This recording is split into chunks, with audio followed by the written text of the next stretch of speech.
Good evening, everyone. It's 7 p.m. Time for the regular meeting of the West Covina Planning Commission here in the City Council chambers for Tuesday, August 28th, 2018. Mr. Anderson, did you wish to say something at this point? Yes, I don't know that anyone here received a notice for our downtown plan code amendment study session, but that will not be on tonight. That will be on the September 11th meeting. We did send out notices when we thought it might be. So I just want to make that announcement. Very good, thank you. At this time, we will have the Pledge of Allegiance, which will be led by Planning Commissioner Dario Castellanos. If you would please rise and remain standing for a moment of silent prayer meditation. Thank you, Commissioner Redholz.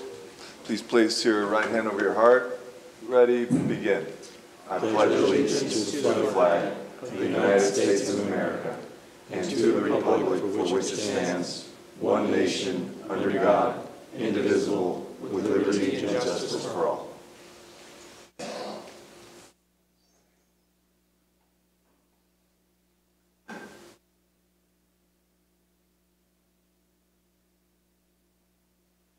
Please be seated.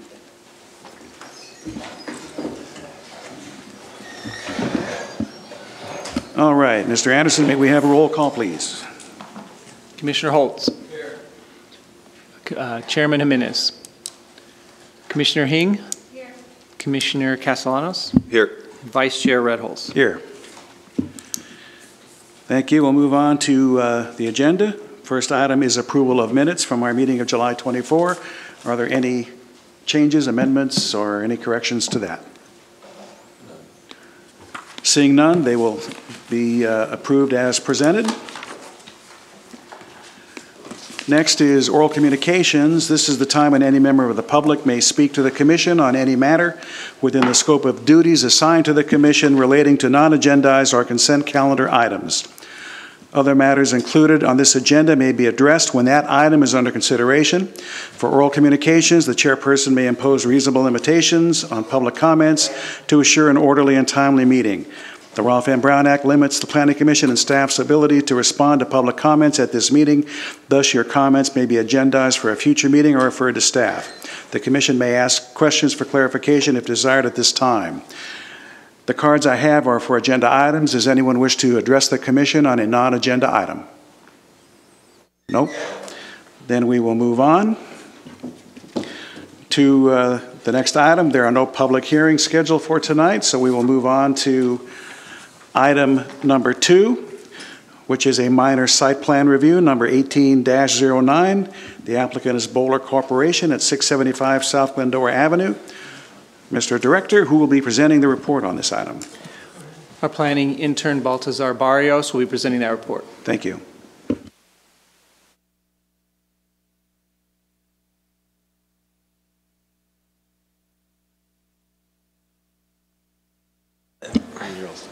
Okay.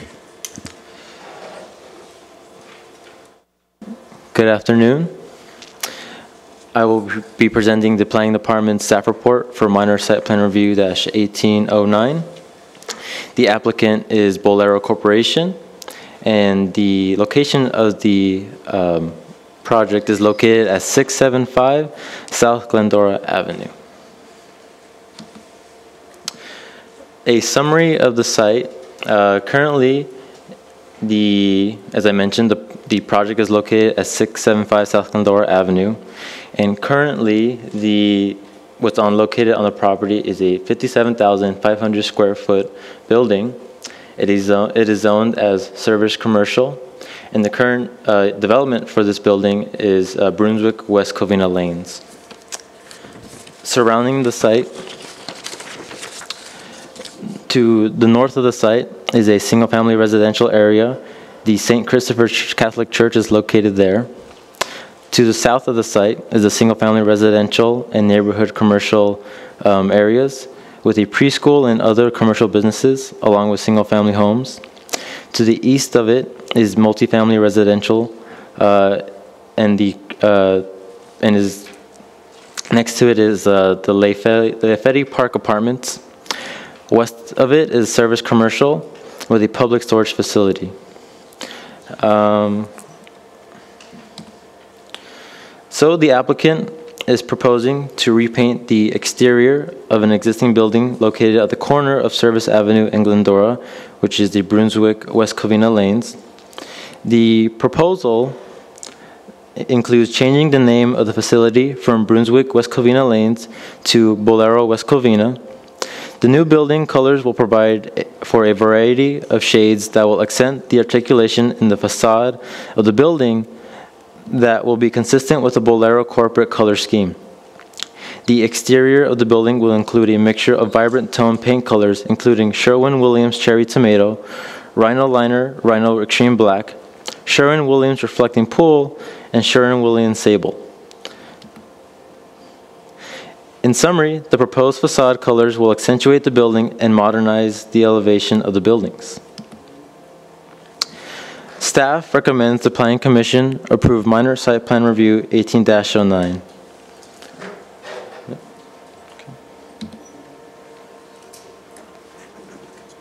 Okay, and the applicant is present for any further questions.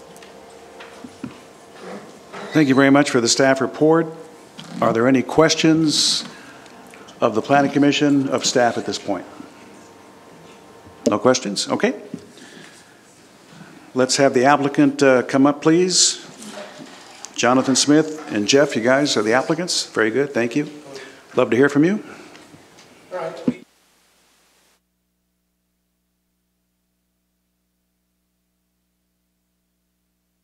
Pretty much in difficult looking location, and we've gone through several locations in Southern California and rehabbed these centers and made them look like what we're looking to make this center. And we're pretty excited about the opportunities and what it'll do for the community. We've just recently done the same color scheme at Riverside location, and it's been a huge success for us in the community. So very excited about that opportunity to bring the Bolero brand here. So you've been operating, you've had it for 3 years? Yes, yes. The 2014, we're coming up on 4 years, Bolero Corporation purchased the Brunswick Bowling Centers. And so there was 85 locations, we took those over. And now we're starting to go through, and the brand will eventually be changed. All Brunswick locations will be changed to either Bolero or an AMF brand name. That was per the contract that was reached with Brunswick at the time of purchase. So even the Brunswick equipment will be gone? It'll be AMF equipment? Or? No, the Brunswick equipment will still be there, but we can't brand it as Brunswick. I see. So that's part of the agreement. But the bowling machine equipment will still stay the same.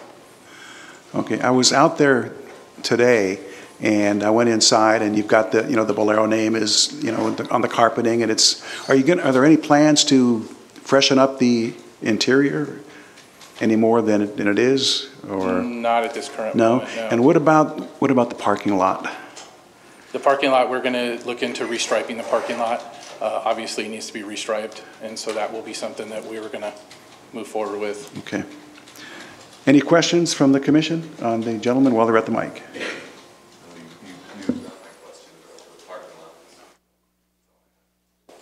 No other questions? Commissioner Haig, no? All right, thank you very much. Thank you.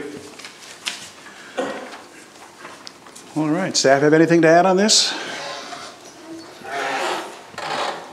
I know it wasn't a public hearing, but you probably should go ahead and open up for any other comments, and then if there's none, just close it. And Yeah, I have no cards on this item, but if anyone wishes to speak on this, it's the West Covina Lanes site that's been there for a long time, and there's a proposal, as you saw, to freshen it up with new paint and, go forward with some improvements over there. If anyone wishes to speak for or against that, now would be the time.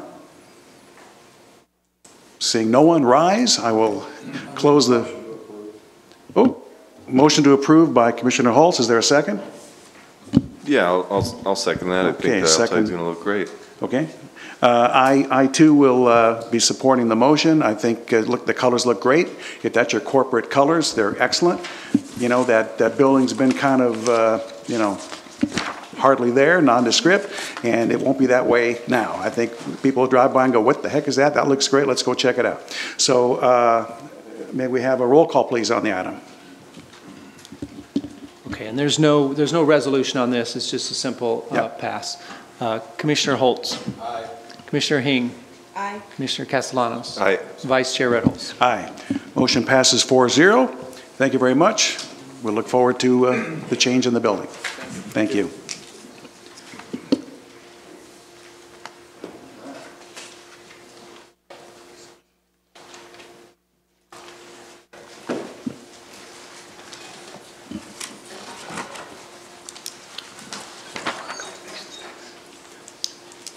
All right, we're going to move to item number 3 now, which is the study session relating to the code amendment number 18-01, marijuana cultivation, consideration of standards for the cultivation of marijuana in the M1 zone. Mr. Anderson, who will be presenting this staff report? Our senior planner, Ron Garcia, will be presenting this report. Thank you. Thank you, Commissioners. The Planning Commission held a study session on July 24th to discuss alternatives and recommendations on standards to be included in the zoning section of the municipal code. The Planning Commission discussed and provided direction to staff on the following regarding the approval process, the location, measurement of distance for separation standards, and also separation standards for residential, religious, and educational facilities. And lastly, separation standards to any other marijuana cultivation use. Today's study session will be to review standards to be included in the business license section of the municipal code and cover some issues from the zoning section from the July 24, 2018, which the Planning Commission had provided staff some direction specific to notification radius for the conditional use permit and also a buffer to religious, an existing religious facility within the M1 zone. Again, I've provided in summary in your staff report, I've itemized that these sections will be included in the code amendment. And again, it'll address that a marijuana business permit be required. There also will include a section for the term of the permit, denial and revocation, appeals, transfer of marijuana business permits. Again, I've essentially just summarized the categories that will be included in the code amendment. If you'd like, I can just provide a short summary, but otherwise, this is a summary of the sections that will be included in the code amendment. If you feel comfortable, I can move on to the next section. What does the commission feel? Are we comfortable, or do you want more explanation on any items? Commissioner Holtz? Put your mic on, please. On report and tracking progress of gross sales, the third bullet. Yes. It says the ordinance will prohibit decisions located in and around any commercial marijuana. In and around doesn't really, is not specific enough for me. I mean, in and around is pretty open. Is there any thought about making it so many feet? So item 3, again, just to repeat what you had indicated, under reporting, tracking, and product of gross sales, the third bullet point indicates the ordinance will prohibit physicians located in and around any commercial marijuana cultivation business at any time for the purpose of evaluating patients for issuance of marijuana prescription or card. Right. But what's in and around? Good question. I mean, we can look at that in the next study session. Okay. If it is that we want to add to be more specific, right, we can do that. Yes, I would like that to happen, if my fellow commissioners agree. Any discussion on that? I agree. We should define that a little bit more carefully. Yeah, I agree too. Commissioner Hing, you okay with that? Okay. Anything else? Well, more specific in any other item, or Ron can go on? Okay. Go ahead, Ron. Perfect. So again, these are the sections that will be included in future public hearing for the draft code amendment. And so we'll be bringing that back at a future Planning Commission hearing. So again, as mentioned at the July 24th study session, the Planning Commission gave direction to the planning staff to look at separation standard for religious facility, which there is an existing religious facility located at Prosperity Park. And the direction was to provide a map.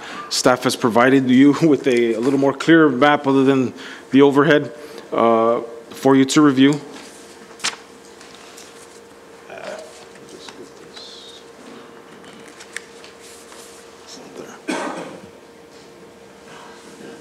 So again, here's Prosperity Park. And what we went ahead and did is we located the tenant space of the religious facility located at Prosperity Park. And what you see, so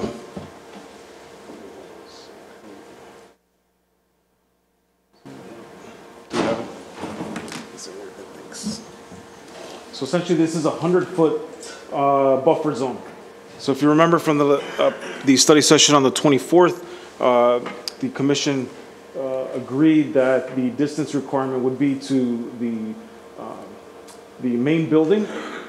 So again, this is the 100-foot buffer. This is a religious facility here. And again, you can see that the 100-foot buffer does not touch the former Tribune building. So again, staff had recommended at that time that no separation standard be placed within the code amendment within the M1 zone. So again, at your direction from the Planning Commission, again, staff has provided a number of buffers, but again, as staff is recommending no buffer, but the Planning Commission again can require 100 feet.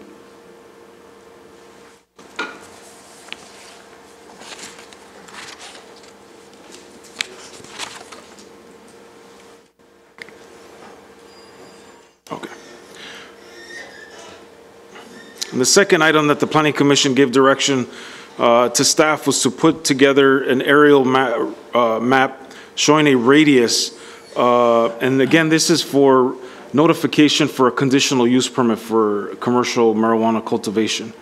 All of our entitlements, conditional use permits, precise plans, administrative use permits, all require a 300-foot radius notification to all owners and occupants. And so here, at the direction of the commission, had asked to show a buffer map. So again, this is just a visual, just to gain some visual understanding of what the buffer includes. So essentially, if someone were to come in and apply for a conditional use permit, this would be the radius that you instructed us to prepare. So the 500-foot buffer is the red line. So all owners and occupants would be notified within that radius, and then there's 750, 1,000, and then the largest radius, which is 1,500 feet. And again, this is a visual presentation at the direction of the commission to gain an understanding of what the commission would like as a required notification to all owners and occupants requesting the approval of a conditional use permit. So that concludes staff's presentation. Be happy to answer any questions. Thank you very much. Ron, any questions of staff at this time? Nope.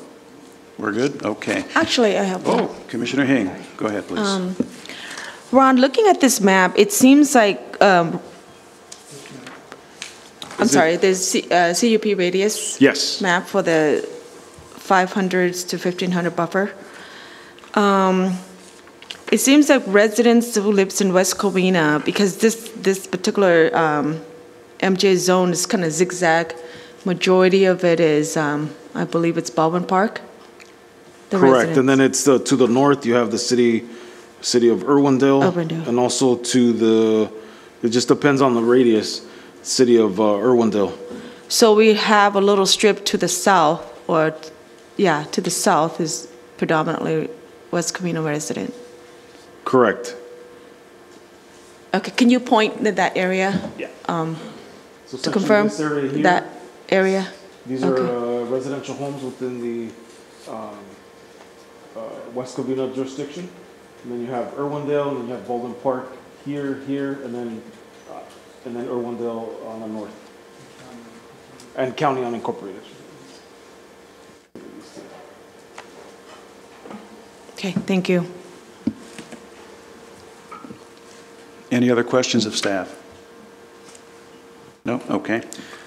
I do have one card from a member of the public who wishes to speak on the item. Jonathan Cook, please come forward. Anyone else wish to speak on this, please fill out a card and we'll call you. Mr. Cook, go ahead. I got it. There you go. I reside in 1301 Holland Crest in West Covina, and my family is or owns the Prosperity Business Park. I'm the real estate broker, and I write all the leases and manage the park. Recently, our latest tenant, who's going to move in on September 1st, he is leaving another park to come in another city to come to our place because his adjacent neighbor had cannabis. I'm not sure if they're growing it or selling or what, and he just couldn't stand the smell. He said it radiated through the walls and things, and the element of people who came. And the whole reason he's leaving there to come to us because we don't have that element. And I just think if it's a standalone building like Tribune or something, I don't have any problem with it. But when you have like multi-tenant like ours, I just don't think it'd be good for, especially for our building and for the city and the other people who are running their businesses. It will affect them in a negative way. So I'm against it, and my family is. And so I just wanted to put that out there. So thank you. All right, thank you very much. You want to speak on this, Mr. Torres? Go ahead.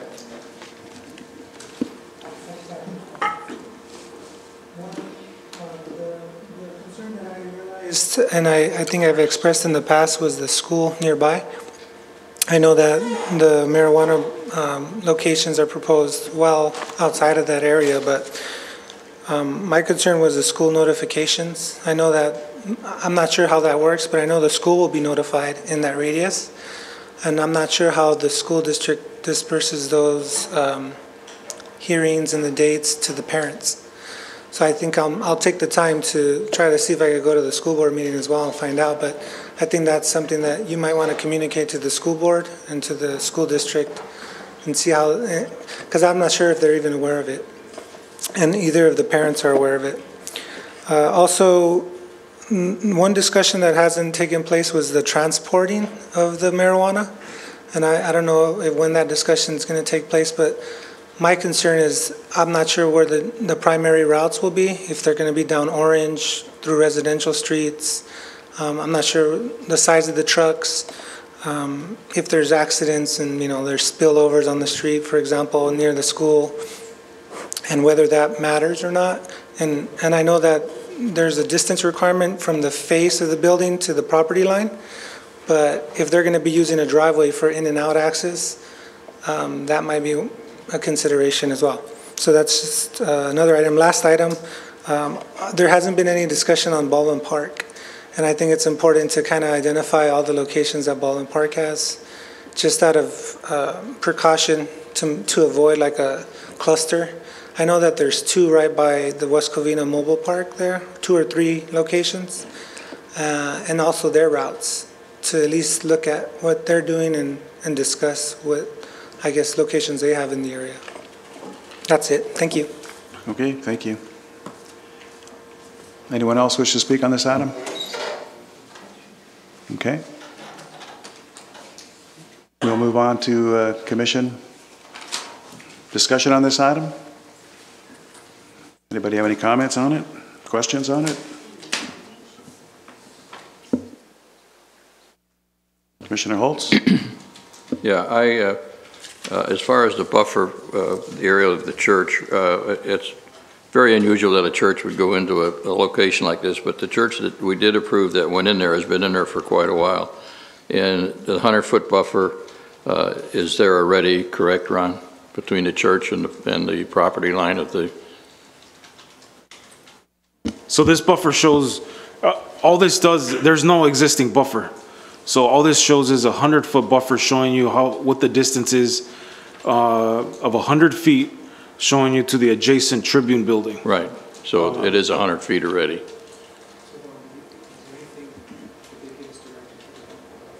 No. That's what we're here tonight bringing this up to find out if you want us to include a 100-foot buffer in the code amendment. Okay. Right now, there's no code. We haven't started drafting it. We're waiting to get Okay. direction on everything, so that's what we're looking for. Well, my question is, the existing church is at 100 feet from the growing facility right now. Well, there is no growing facility. No, It is more than 100 feet from the Tribune building. Okay. Yeah. All right, it's more than 100 feet. Okay, Yes. that's Yes. what I wanted to know. Thank you. And the other thing, I guess, as long as I've got the microphone, I would like to see the notification radius 750 feet. I know it goes into other cities, as far as Irwindale. I think they're not impacted much because I think that's the lettuce facility building behind, and the rest of it is a quarry type of thing, so they're not really impacted. But I'd like to see at least 750 feet just as a notification to the public, regardless if it's Baldwin Park or West Covina. Okay. Any comment Just on one comment on that, and that's fine. Whatever the commission's direction is fine. This graphic is diagrammatic, right? That's for the whole. That's if everybody at the same time proposed, in every lot in the M1 zone proposed to do this, then that would be the radius.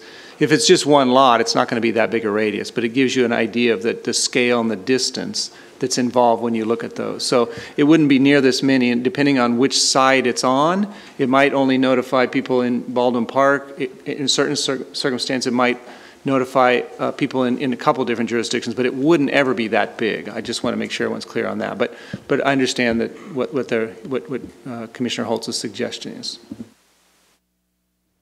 Okay, any other comments, questions? Commissioner Hing? Well, I guess due to the odd shape, a T-shaped lot of the M1 zoning, if anything, I like to suggest to go all the way up to 1,500 buffer. At least if it's to the east side, the circle can touch some of West Covina resident. Because if we were to limit it to lower than 700 square feet, if the marijuana section happens to be on the east or the west side, it may not even notify any of the resident at all. So that's... Yeah, I agree with both Commissioner Hang and Commissioner Holtz. I think 1,500 would be good, especially given that this is such a hot topic. We'd want to notify as many residents as we can. I think if we don't, we might get residents asking why they didn't know about it, and this is certainly something everyone should know about. So I agree with the 1,500 square foot radius notification. And like our director said, it wouldn't be exactly this diagram, but it would be dependent on which section of that top of the T is proposed on. And as for the church, yeah, it is a little odd to have the church there. It's not common, but I think that I think even a 200-foot buffer might be better, or 150. I mean, as Mr. Cook said, he has a potential tenant who is uncomfortable with that. That is kind of tricky, but certainly with the radius of notification, I think 1,500. I concur with the 1,500. I guess another question that I'd like to ask is, how do we deal with the smell issue?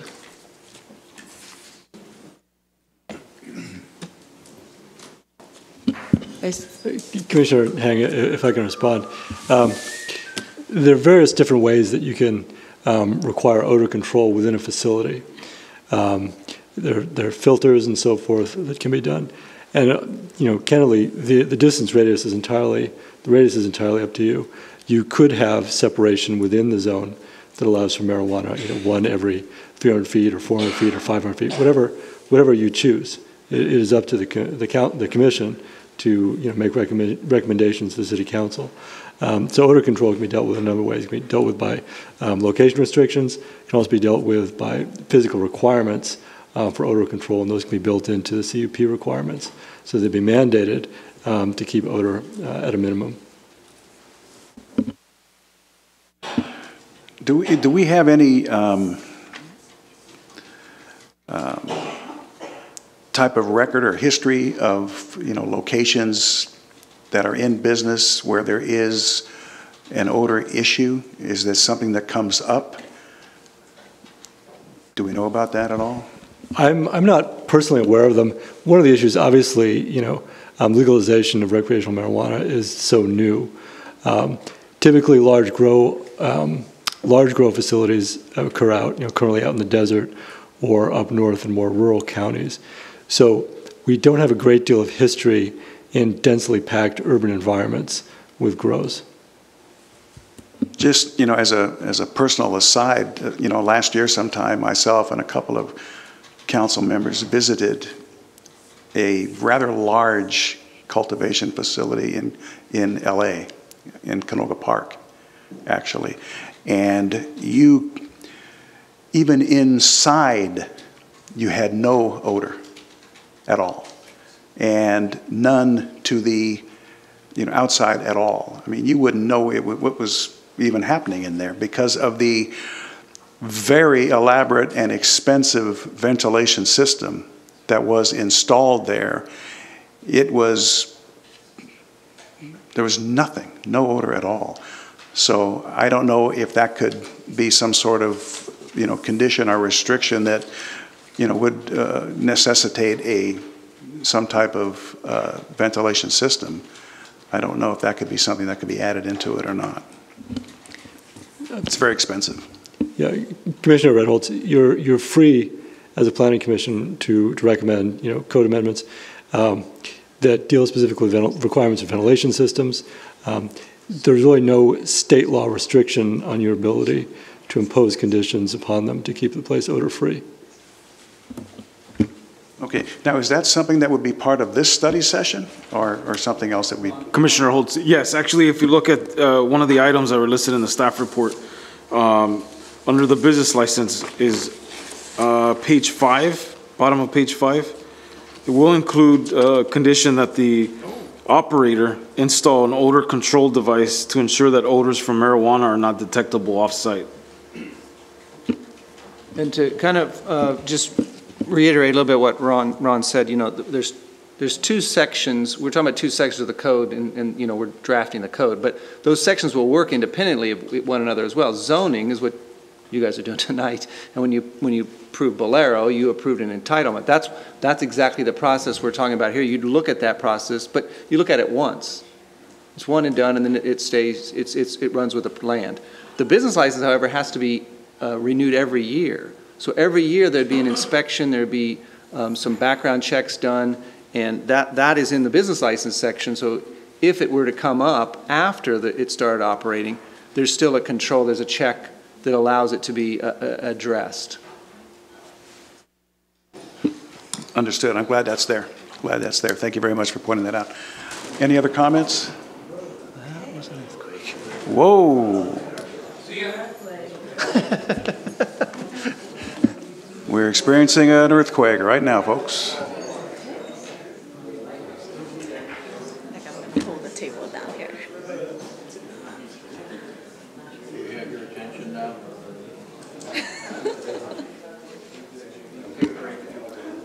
All right, should we take a break for a minute? Let's take a break, catch our breath, settle down, and then we'll, it's appropriate we're talking about marijuana at this point, I think, also.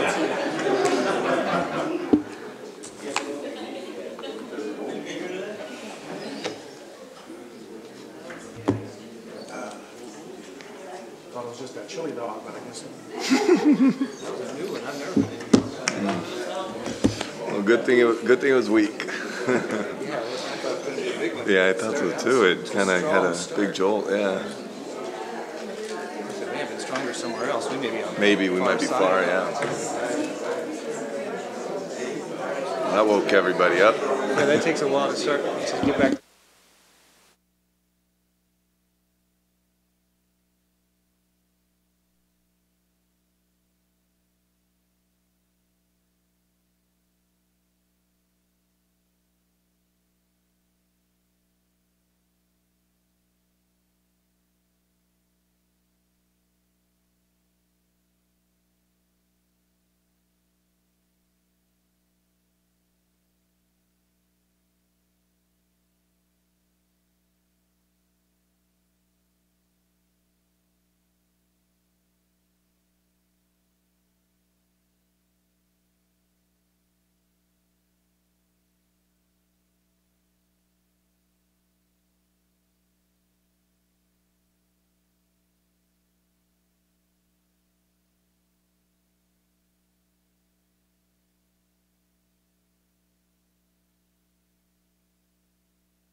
Ladies and gentlemen, if you'll have a seat, if we've all sufficiently recovered from the...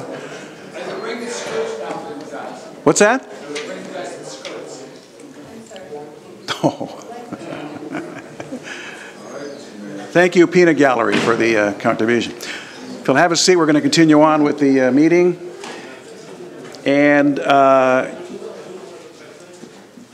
if you filled out a card or intend to speak tonight on the next items, please fill out the card, turn it into staff, and we'll call you when that item is heard. Yes, sir, Mr. Anderson. Just another announcement, because there's more people here than there were at the beginning of the meeting. We did send out a notice for a code amendment for the downtown plan, and that did not make it to this agenda. So if you're here for that item, that will be heard on September 11th, not tonight. So apologize for that.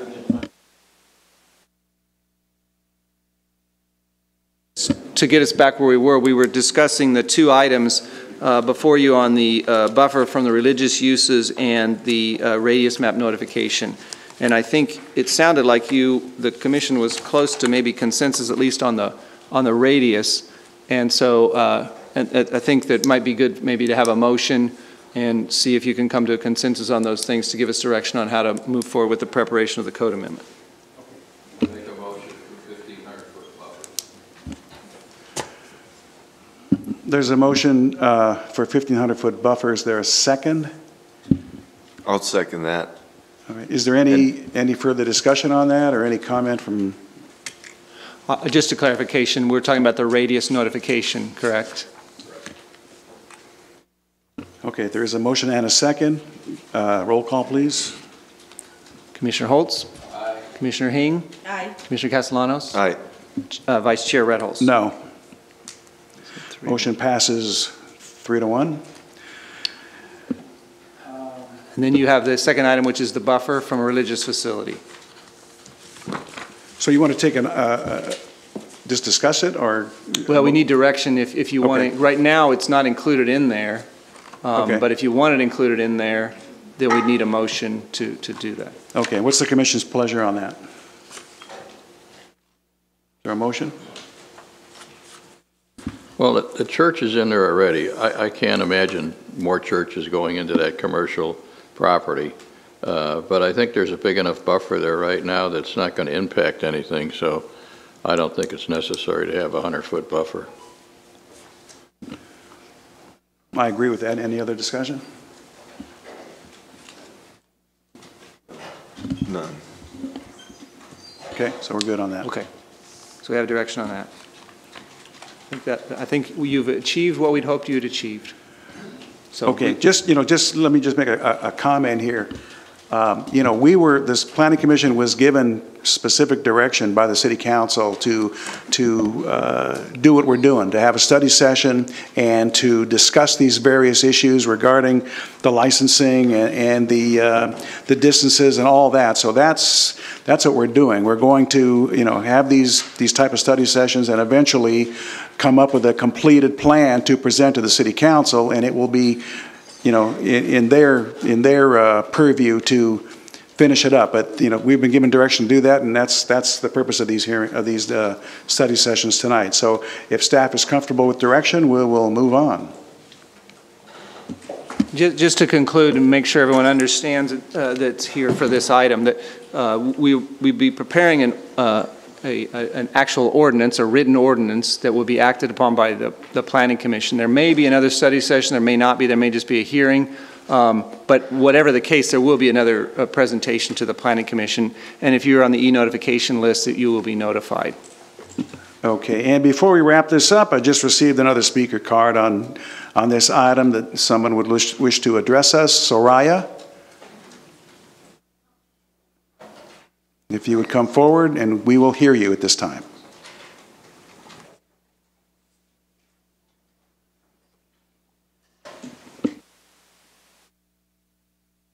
I just wanted to give some support in terms of legalizing cultivation of marijuana in the city. I think that if there's a concern about it enabling use, it's an invalid concern. Basically, anyone who wants a drug will go at any length to get it. Right now, the only barrier is driving 5 miles to Covina, anywhere. Even if you were to use a delivery service, it is legal for them to come to my house here in West Covina. So really, the only people losing out now is the city. I personally pay a 35% tax when I purchase marijuana. So our city could really benefit that, especially to support the abundant police force here. Our economy could be doing a lot better, and it could really help. Not legalizing it is not lowering the use at all. Thank you. Thank you.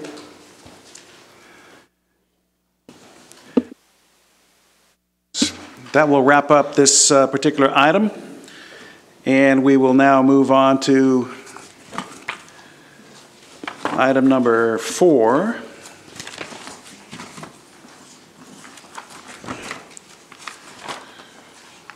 which is another study session on Code Amendment number 18-02, accessory. Well, you know what? I think what we're going to do is, I think we're going to flip this. We're going to go to item number 5 first, since there's a lot of people here for item number 5. I was going to do this earlier, but all you folks weren't here yet.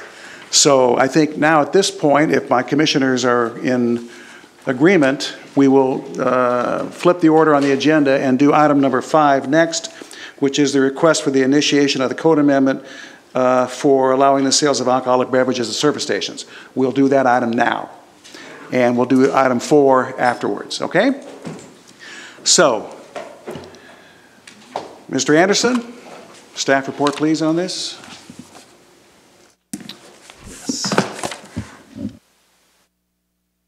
Didn't mean to have you all jump around like that there. Yes, that's all right. We like impromptu things. We've been watching Whose Line Is It Anyway, so we're ready to go. On June 28th, 2018, the Planning Department received a correspondence from Mohsen Karimi from the Chevron Extra Mile service station at 246 North Citrus Avenue, requesting a code amendment be initiated to consider amending the code to allow for alcohol sales as an accessory use to a service station. Currently, the code prohibits the sale of alcohol at service stations. The Planning Commission has considered this issue several times over the last few years, in 2008, in 2010, and in 2016. Each of those times it was determined to either not move forward with an initiation or to stop the processing. Mr. Creamy's letter is attached as attachment number 2, and it recommends the inclusion of 12 different regulations for consideration in the code amendment. They are requesting consideration for the following reasons. Service stations in West Covina compete with stations in neighboring cities that allow alcohol sales. Convenience store customers prefer one-stop shopping. Their research shows that Covina, Glendora, Azusa, Diamond Bar, Whittier, and the County of Los Angeles allow for the sale of beer and wine at service stations with convenience stores. And the recommended regulations include standards. The recommended regulations that were in the attachment 2 from Mr. Creamy include standards such as no advertising of alcohol in the fuel islands, no sales of single containers, no alcohol displayed within 5 feet of the front counter, and signs on the property stating that alcohol should not be consumed on the premises. If this code, this is a first step in a code amendment process. If the code amendment were to be initiated by the Planning Commission, there would be study sessions to consider standards, and also to continue considering whether or not to recommend a code amendment. And then the Planning Commission ultimately would hold a public hearing where they would provide a recommendation to the City Council, and then the City Council would hold a hearing to make that determination. So this is a fairly long process, and it's by design, it's a long process so that knee-jerk reactions don't happen and cause issues that weren't well thought through. The City of West Covina fee schedule adopted in June of 2017 includes a category of code amendment proposed by an applicant, and that requires a deposit of $2,500. If it is desired of the Planning Commission to initiate the code amendment, the $2,500 fee would need to be paid prior to staff commencing work on the code amendment. So staff has prepared a resolution if the Planning Commission desires to initiate a code amendment. So we're looking for direction from the Planning Commission on that. We do have, I think I've lost track, but we have, I think we'll be just one letter so far that we've received that's on the dais, and I'm going to pass out some other information from someone who's going to speak and provide talk about this information when he speaks. And that concludes staff's presentation. Be happy to answer any questions. Any questions of staff at this time?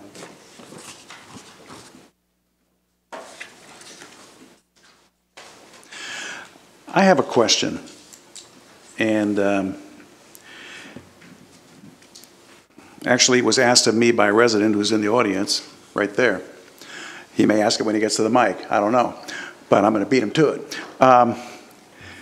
As our code is written right now with a ban on alcohol sales at gas stations, would that preclude and I don't know if you can answer it, would that preclude a Costco from opening in West Covina? Since it's not a convenience store, but it doesn't even say convenience stores in the ban. It simply says at gas stations. It doesn't even talk about a convenience store. It just says you can't sell beer and wine at a gas station. So, I mean, would the code be that specific, or, I mean, is there an answer for that?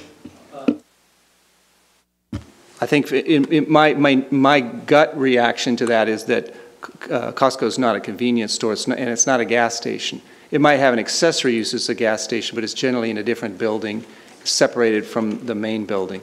There may be different forms, I don't know, and there could be something that does encroach on that prohibition at some point. But the ones I've seen, whether it's a Vons or a Costco or something else where it has a gas station set out front, I think that our prohibition would literally say you can't sell them at the service station where you purchase the gasoline.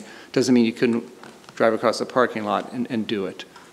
And keep in mind that now, at least in our code, that the sale of alcohol at those stores is now a discretionary use. So it would be up to the city to determine if even Costco, it was appropriate for Costco to sell gasoline, well, actually, gasoline is also a CUP use. So both things would be up to the city to determine if that's appropriate. Okay, so they're all CUPs and AUPs. AUPs. I'm sorry, AUPs. And just hypothetically, if this were to go forward and make it all the way to the finish line, each one of these businesses would need to apply for its own ABC license, correct? Yes. Yes. So yeah, if it was adopted, well, of course the code is going to be drafted, how the code's going to be drafted, and we're kind of guessing how the code would be drafted.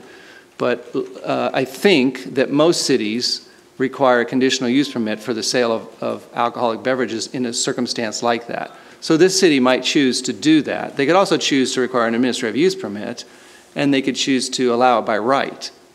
So they can make that choice. That's part of the discussion for the code amendment, what the code should say. Very good. Any other questions of staff from the commission? Nope. All right, I'm going to open it up for public comment. I realize that this is not a public hearing, but I'm going to call people up. First people I'm going to call are ones that are for the code amendment change, I guess, the way it reads here. I'm going to call Phil Kaufman first. Mr. Chairman. Why not just say that any business that has a parking lot can't sell alcohol? What is the actual reasonable distinction between a gas station that's got a store at one end of the lot and any other business that sells alcohol that has a parking lot near or next to its business? I just don't see why this distinction has ever been part of the law. Today, you've got situations where, there's the Stater Brothers at Azusa and Workman across the street. To the east, there's a gas station. Across the street to the south, there's a gas station.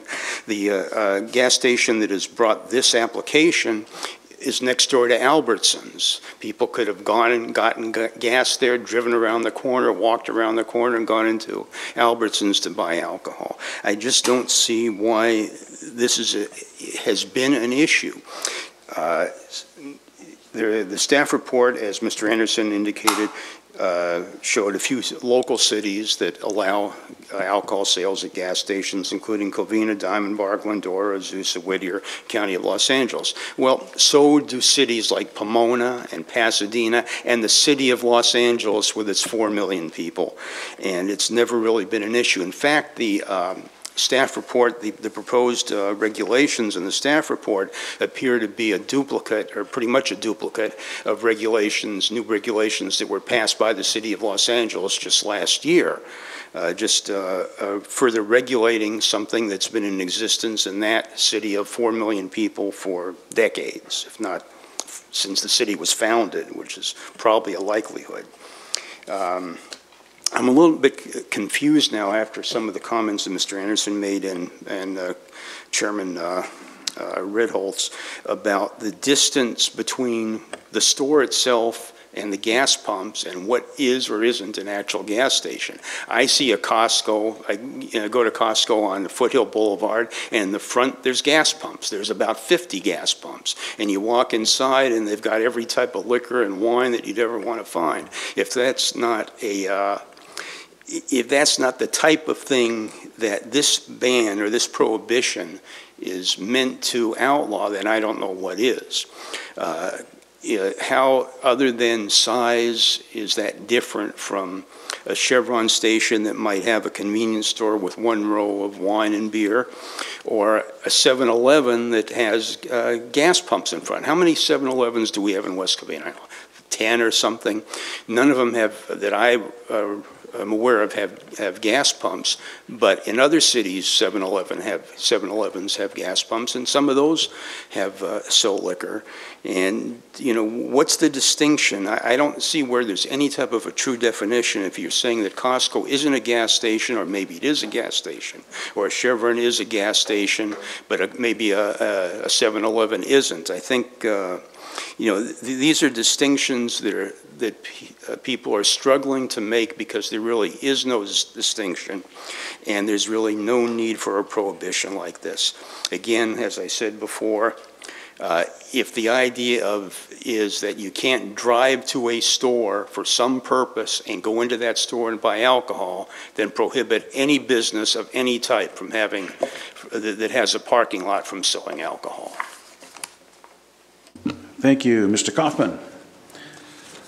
Next, we'll call Laura Rotti? Is that you? Sorry about that, at the last name. Anyway, let's hear what you have to say. Hi, my name is Laura, and I'm an alcoholic, and I don't drink beer, and I don't buy it. But I've seen what's happening in the community with the small businesses being affected by the one-stop shopping of Walmart and Target, and people are going to where they can, you know, make one stop. And to put a limitation on a small business which is struggling to survive in the community, I mean, people want the convenience of their hometown, you know, small business stores where, you know, the people that work there know the names of the customers, and people can shop locally, and they want the convenience of being able to buy what they need to buy. You know, I certainly don't judge or condemn people who choose to buy alcohol, and it's inconveniencing the customers in the community, the hometown people, from shopping into small businesses, and we're seeing them close their doors. Albertsons boarded up their windows because they can't compete with Walmart. They can't compete with the large companies, and what it's doing now is taking revenue out of West Covina into a one-stop shopping gas station where they want to, you know, they don't want to go to two different places. They don't want to, you know, have to, you know, inconvenience themselves. They can just go to one place and get what they want. And I think it's, the idea that it might be promoting drunk driving is ridiculous, because, as he said, people are going to drive wherever they're going to drive, and they're going to buy alcohol or they're not going to buy it. And to put, you know, it's not fair to the small businessmen in the community to put limitations on them when they have a hard enough time competing with the large companies and the larger corporations. So I'm here to support the community, and I think it's you know, it's being unfair to the the citizens of West Covina to be able to, shop where they want to shop and get what they want to buy. So thank you. Thank you, Laura. Appreciate you coming. Next up will be Shannon Gwynn.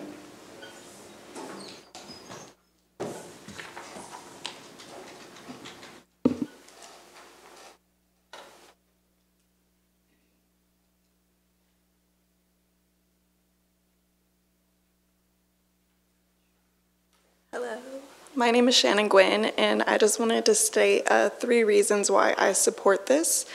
The first reason would be to help small businesses, as it's already been discussed. I feel that being able to increase the revenue would actually help businesses and help maintain and stabilize an economy within the city.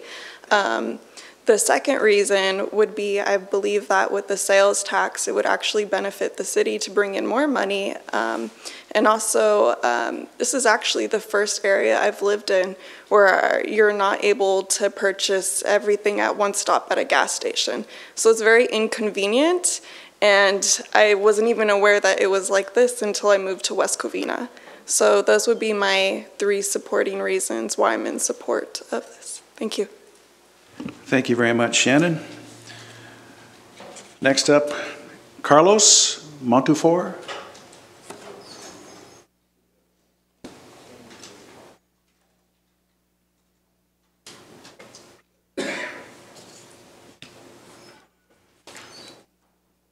Hello, my name is Carlos Montufar, and I've lived on West Covina my whole life. And to be honest, I don't believe there's much to add to this. I think everything has been said. I don't see any difference between, either gas station or convenience store or, like a Walmart. There's still a parking lot. I'm still going to drive there. So either, I get it sooner or I have to, go to other places and, waste more gas or, that's all I got to say. Thank you. Thank you. Matisse.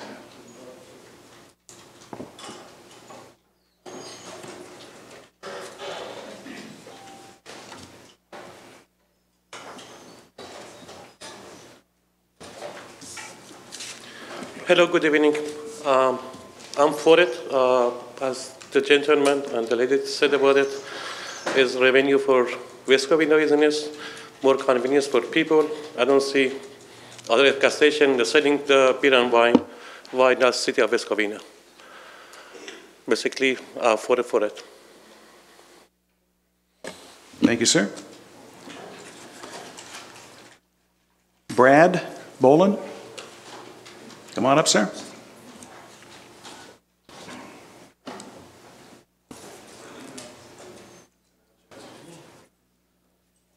Council, how you doing?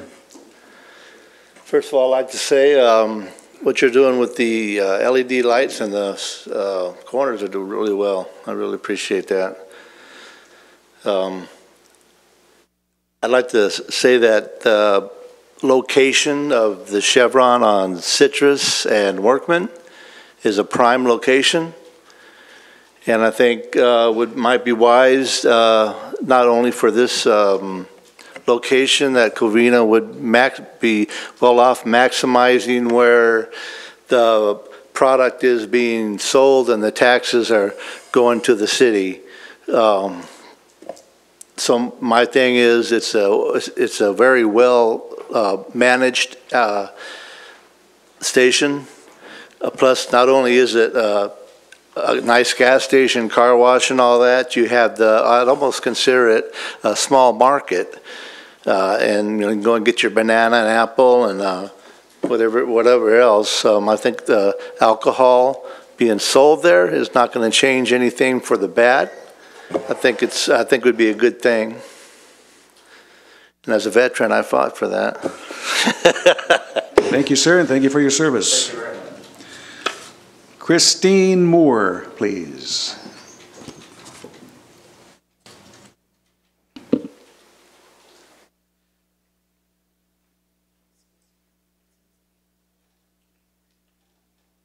Hello, my name is Christina Moore, and I concur with the other people speaking. It's nice to be able to have a place where you can go and make a one-stop.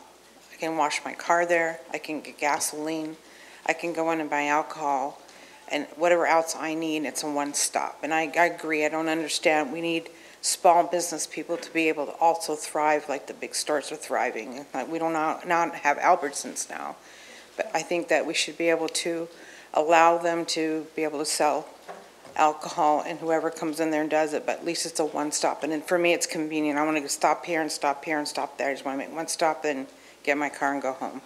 So I agree with and concur with the rest of them. Thank you very much. Eddie Elda?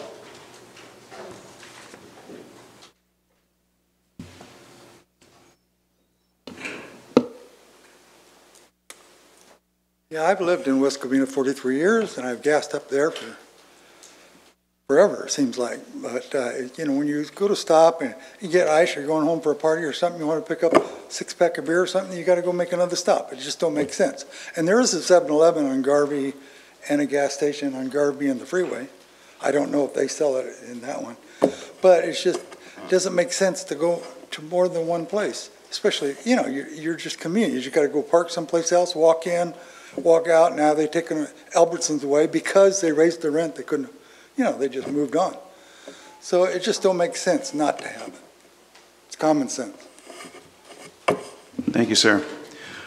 Mr. Karimi, are you here? Yes. Did you want to, this is your deal, so come on up here and talk to us.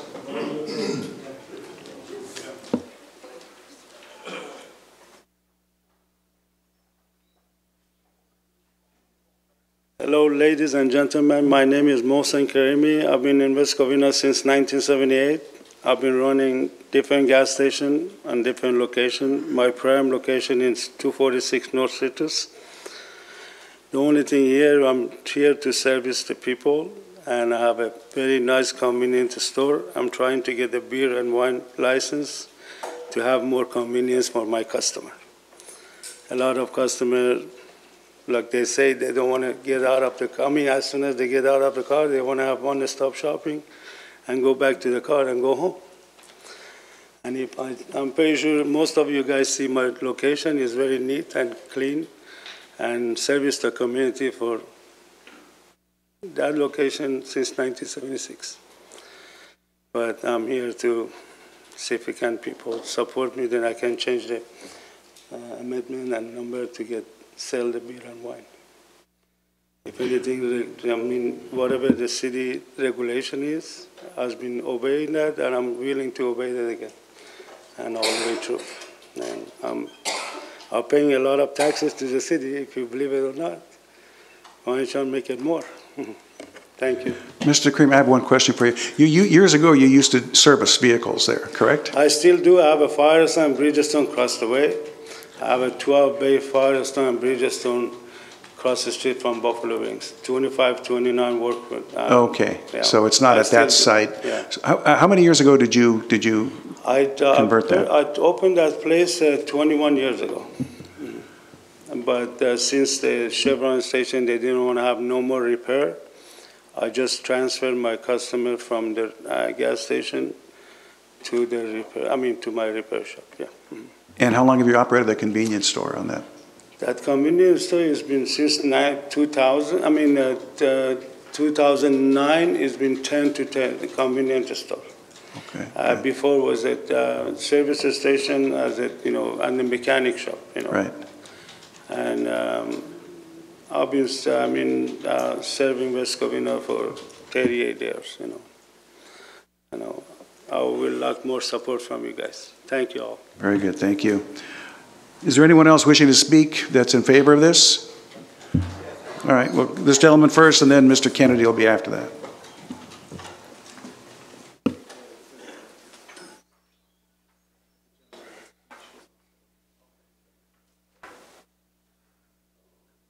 Good evening, gentlemen. Please tell us your name, sir. My name is Carlos Bontufar. I'm his father. Okay. I live in West Covina for 31 years, and I've lived in the same neighborhood, for 31 years. And I help a lot of the community doing plans, doing permits, doing everything. I know Mr. Moisen, I know Mr. Hoshi, I know everybody here, I know everybody from planning department. So I would like to know, happy if they get the approval for the if it's like I do it for everybody, you know, like a element, natural element, you know, the crab company, all those companies. Okay. Very good. Thank you, sir. Glenn Kennedy.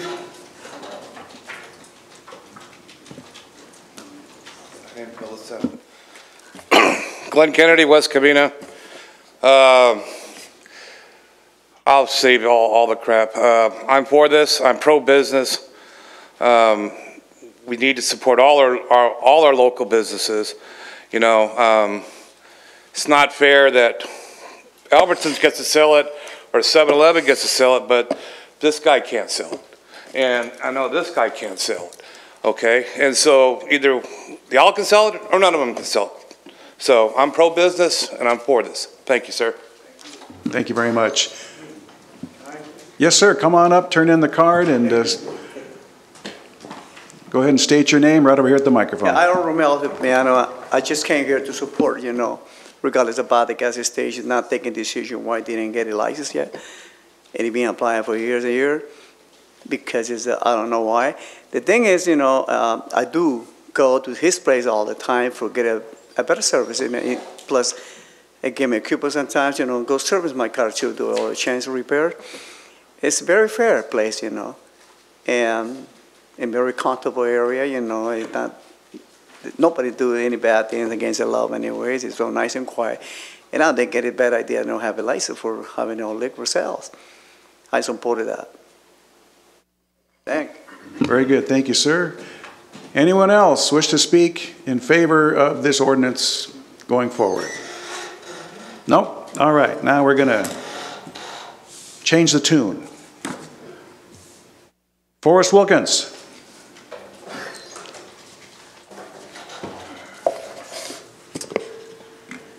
Good evening, members of the Planning Commission. My name is Forrest Wilkins, as Mr. Red Holtz announced.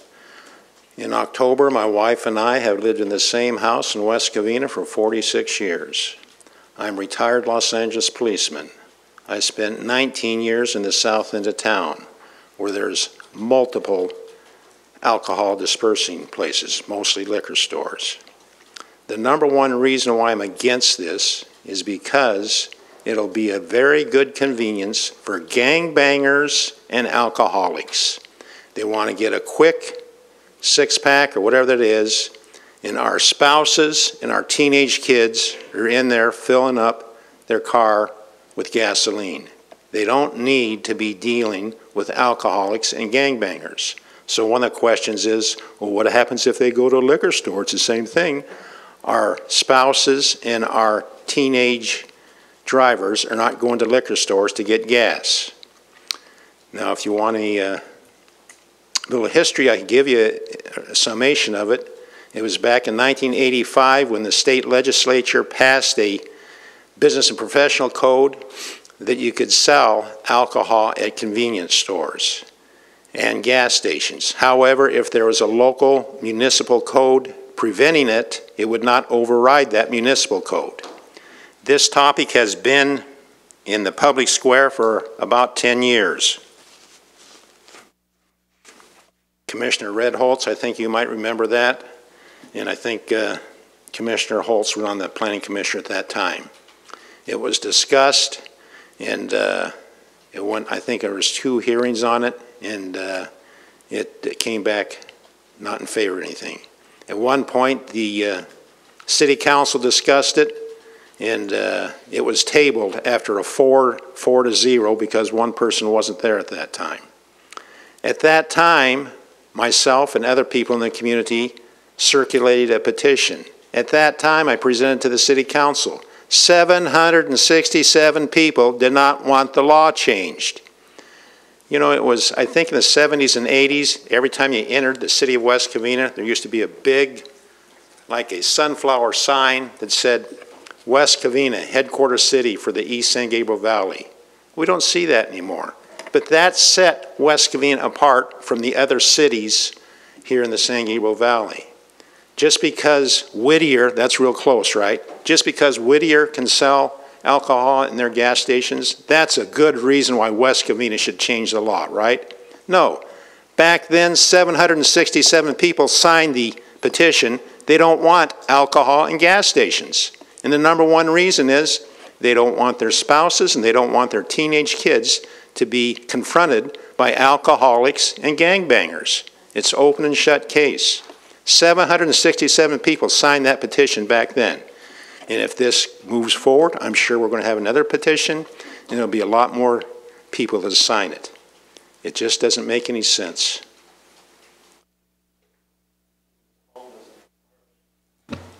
Anything else? No, I got to. You got a minute and 30 seconds if you want to fill it. 36 seconds.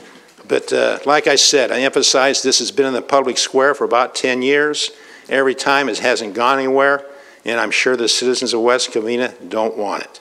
Oh, one other thing about the business people, you know.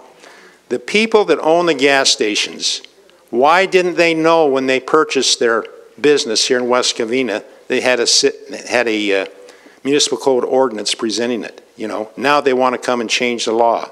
Well, they should have done their due diligence. And again, 767 people signed that petition about 10 years ago, and I'm sure we'll get more than that if it has to go with that again. Thank you. Thank you, Mr. Wilkins. Robert Torres, you're up.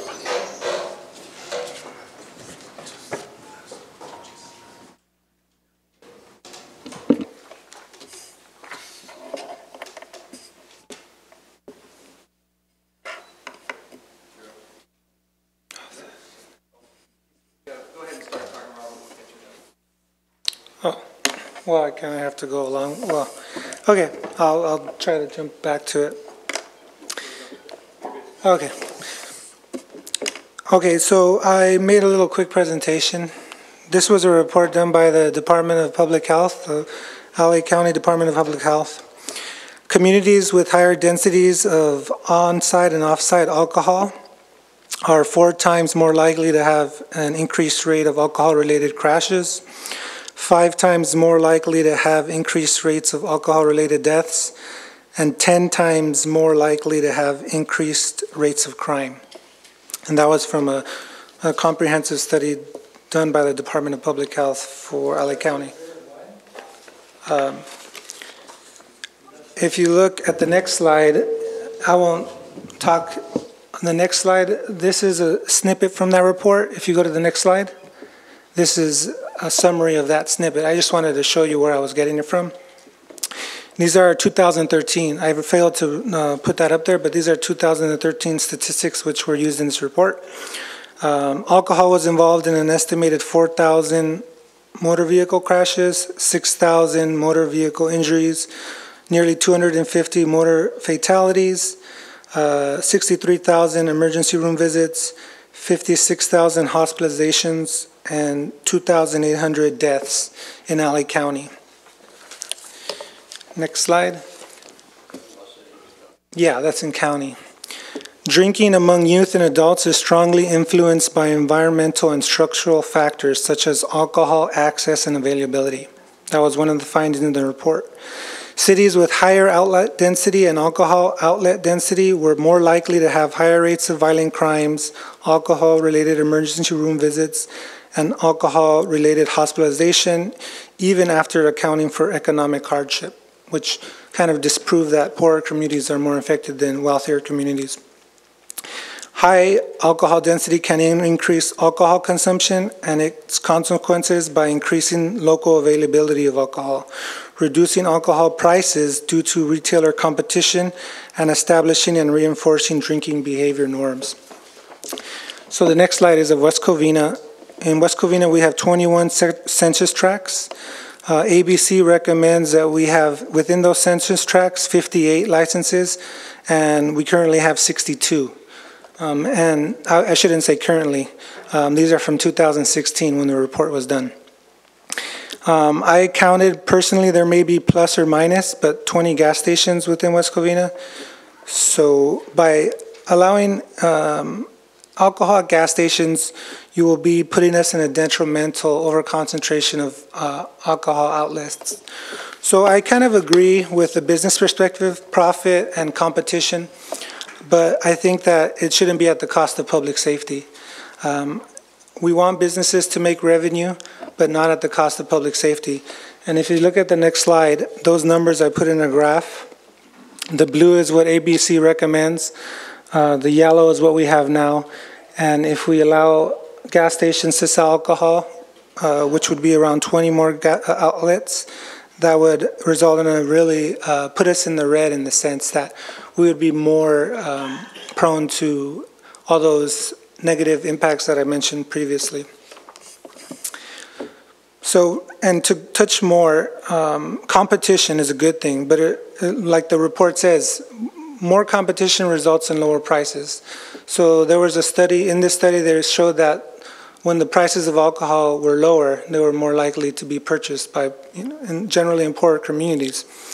Also, there's a fairness issue. I know that there's been mentioning of a lot of fairness. Why does this company get to do that? Why does that company not get to do that? And I understand that. But we have to look at the numbers. So by not allowing alcohol in gas stations for all these years, we've permitted all these other alcohol outlets. So now by simply saying, oh, we need to be fair, we're going to put ourselves in graver danger. So you have to consider that I understand that the competition and the revenue is important for them, but that's not before your body. I don't think you can decide on revenue and fairness issues. You have to look at land use issues. And the land use issue here is that it'll result in a over-concentration and a proliferation of alcohol sales within West Covina. And that will result in more deaths, more DUIs, more crime. And I'm not just speaking from the top of my head. Most of that's mentioned in this report done by LA County Public Health, one of the leading agencies in the country, for example. So please don't move forward with this code amendment. Thank you, Mr. Torres. Next up, Alfred Williams.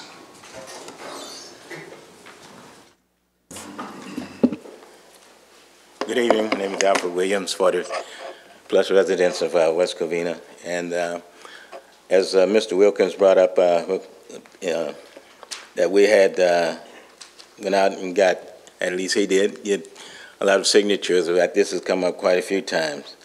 And what is not really noted here is the adverse effect that it's going to have on the community is that old law that wouldn't allow alcohol to be sold at service stations. So as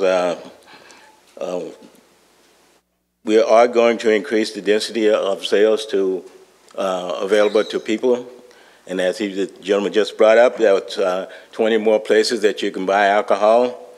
And personally, I don't smoke and I don't drink, even though I tried it at one time. But alcohol and smoking is a drug. It's no different than any other drug. Marijuana, cocaine, heroin, it's a drug. Yes, a lot of people use it, and they don't go out and do a lot of other stupid things that other people taking the other drugs do, but it's still a drug.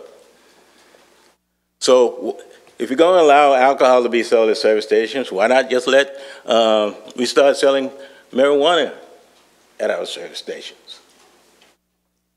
Not many people get hurt with marijuana, quote, they say. So why don't we just start selling marijuana? I think that's the next road of selling marijuana at service station. We don't need it, we don't want it.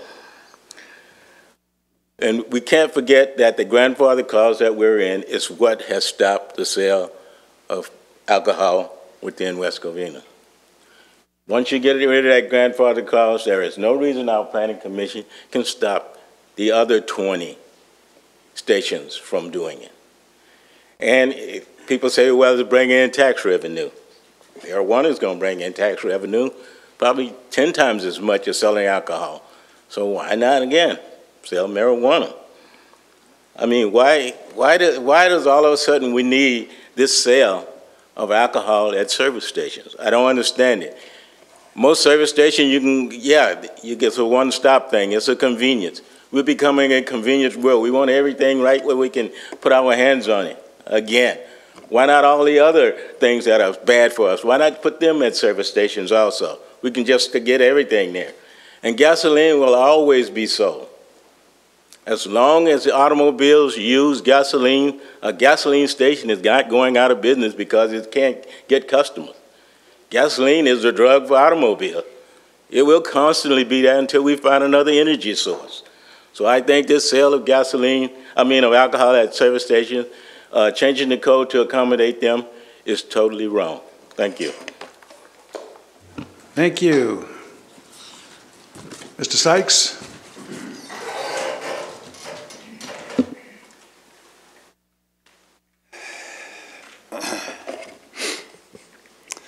Good evening, Planning Commissioners, members of the staff, members of the audience.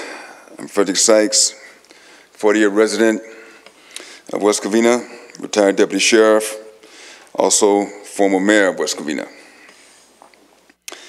You know, it's amazing when the news gets about that you're weak and you're having trouble. So if you got folks who want to take advantage of you, they're going to come. And right now, this city is in a very vulnerable position because of our finances. And yeah, most people know that we are seeking new ways to make revenue. And but just because we're having these financial troubles should not mean that we should panic and fall away from what our city has always represented. West Covina has always been known as a place for families to live, be safe, and for our children to look upon certain leadership and examples of how to live. And that's why the idea of preventing alcohol being sold in gas stations, it was brought about simply to hold the standards of West Covina and to act as an example to the youth as they mature and begin to drive, as a reminder to always drive carefully, be safe, and not drink and drive. So it's about a symbol mostly. That grandfather law, which has been spoken of before, that attack has been done on the city for a long time. As a matter of fact, it went all the way to the Supreme Court. And the city won the right to uphold its standard of living. Key word, it was the standard in the community before people started saying, let's put alcohol in gas stations.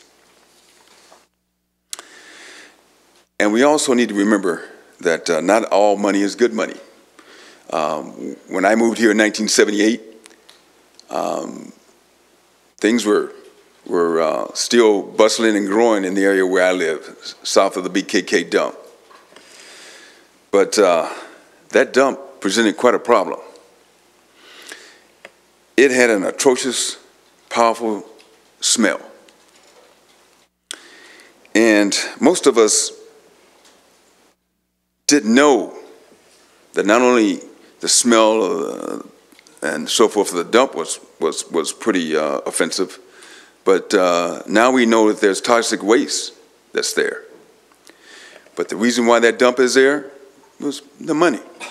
And then pretty soon people begin to realize this money that's coming in is not worth the damage that it's doing to our community and the impact of the smell and just the unpleasant situation that was brought about.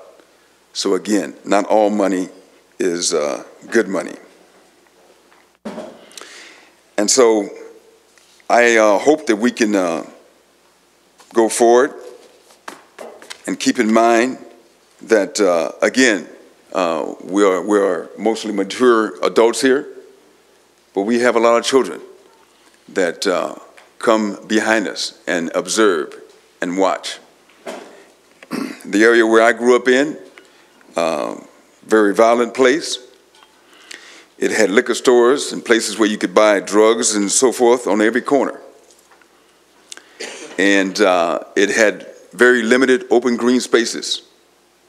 That's what I loved about West Covina. It had this standard of living, an abundance of open green spaces, and you didn't see liquor stores and places to buy liquor and drugs and so forth on every corner. Let's protect that standard. That's important. Even though we're falling down financially, we don't have to fall away from what the city has been known for, why most people move here, especially people looking to buy a home. They moved here for the wholesomeness that comes with West Covina. It's had that reputation for eons. Let's not throw that away, because once we lose the grandfather law, once we give one approval, we lose it forever. Thank you. Thank you, Mr. Sykes. That's the last card I have on this item. Anyone else wish to speak that has not spoken before on either side? Now's the time. If not, you want to speak, sir?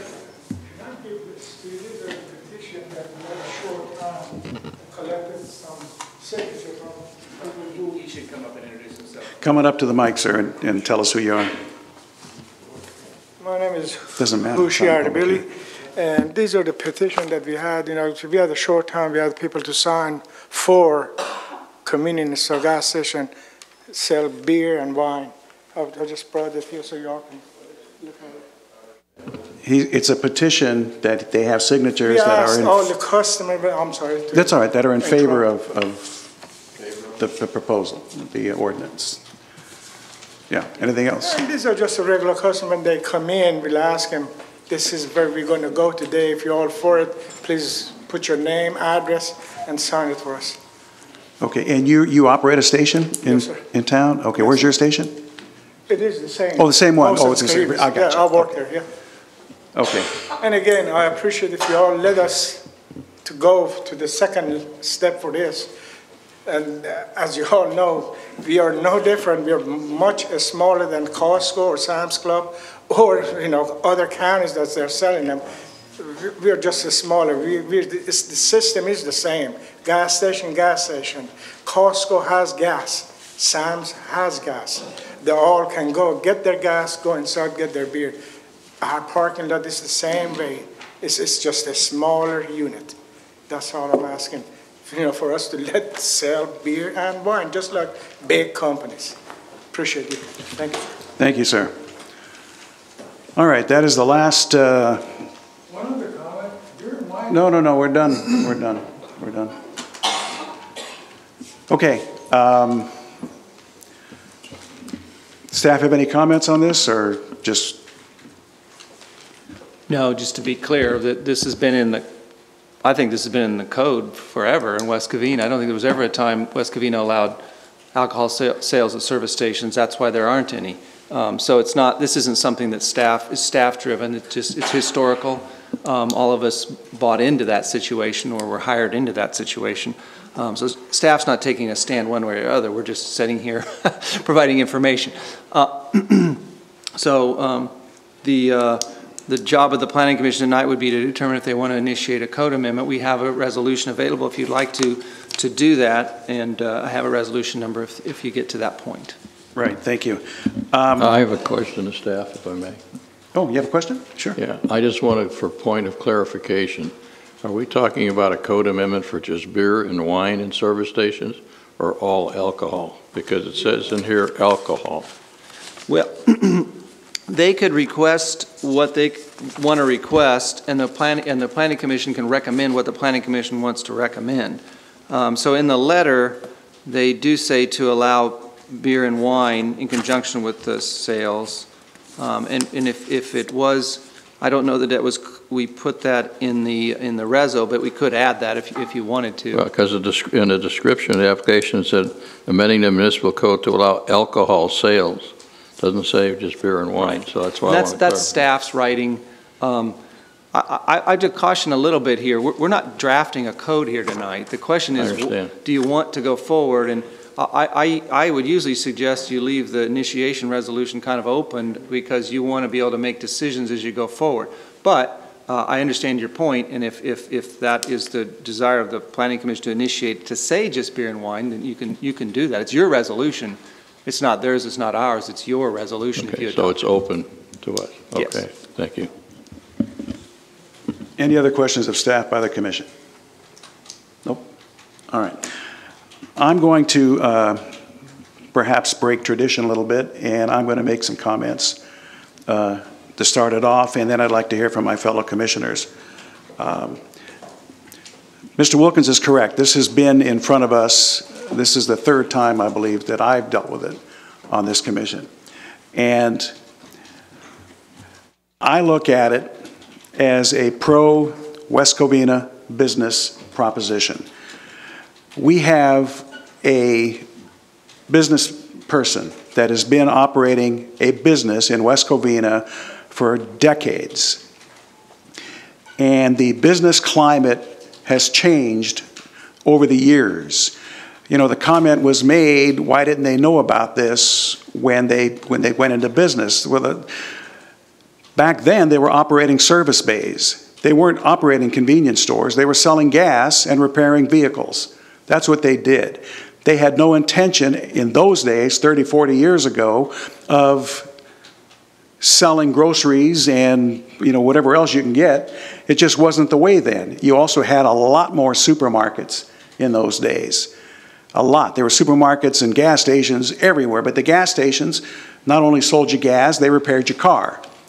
Well, things changed. The economy changed.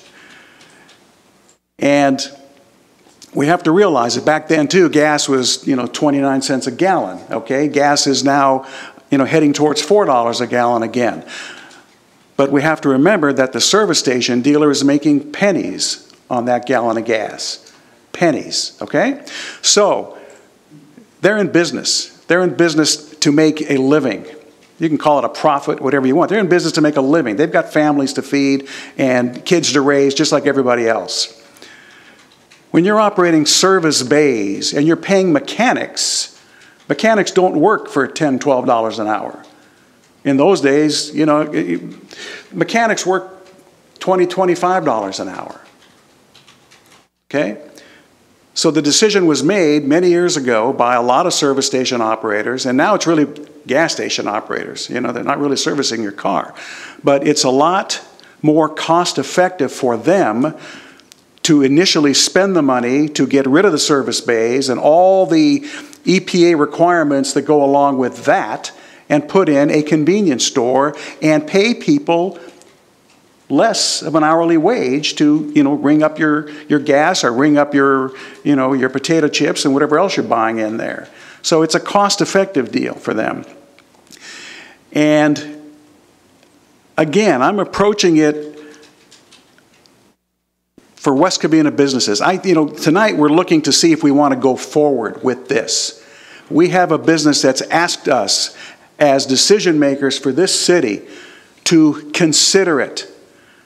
Consider taking it to the next step. And believe me, the next step is another study session, perhaps another study session after that, or maybe another one after that. And then there's a public hearing, and then we don't make the decision for the ordinance. It'll go to the city council. It'll be their final decision. We will make a recommendation, one way or the other. That's our job. And I think we owe it to that individual. And as we go forward with these study sessions, Mr. Karimi's provided some restrictions and conditions that he's laid out. Well, the last time we did this, I had 14 conditions. The size of the building, the parking, the display of it, the no single sales, no 40s. You had to have multi-packs, minimum 6. You're not going to walk in and buy a can. There's laws on the books now that they're not going to pop the can open and sit on the sidewalk and drink it. I don't think a businessman's going to allow that. I also, Mr. Torres, who's left, he provided a lot of statistics. Okay? Statistics are interesting. They're very interesting. Do they apply to the sale of beer and wine at a service station? I don't know. He was talking a lot of general terminology there. And then he threw out a number that he counted more or less 20 service stations and made the leap that all 20 of those are going to start selling beer and wine. Well, that's just not true. It's just not true. Okay? Not all 20 are they're all going to have to apply for an ABC license. Every one of them. All of that's going to have to come to us. Guarantee you 20 of them aren't going to get approved. It's not going to happen. Plus, not all 20 of them are going to make the conditions that we're going to lay out. Believe me, we don't, or speaking for myself, I don't want every gas station that has a 3x5 kiosk to have a tub of beer there.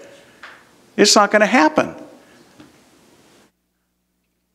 But those service station, gas station owners that have invested and put in a convenience store, I think we owe it to them to at least consider this, to take it to the next level. Some of these arguments are great, but they're specious arguments, in my view. A lot of them are they're not backed up by facts or statistics that really can be narrowed down and applied to what's in front of us tonight. Okay? I mean, again, it was brought up that businesses, have left the city, and, to me, if the concern is people getting into their car and driving drunk, then you ought to be, in my view, more concerned about the on-sale licensees, where you must leave the premises with the alcohol in your body and then get in your car.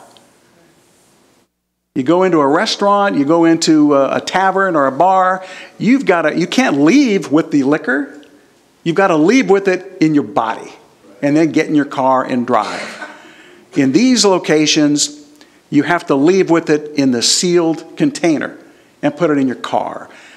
And whether it's Vons or Albertsons or some other service station, some other supermarket, the difference is there was no gas pumps out there.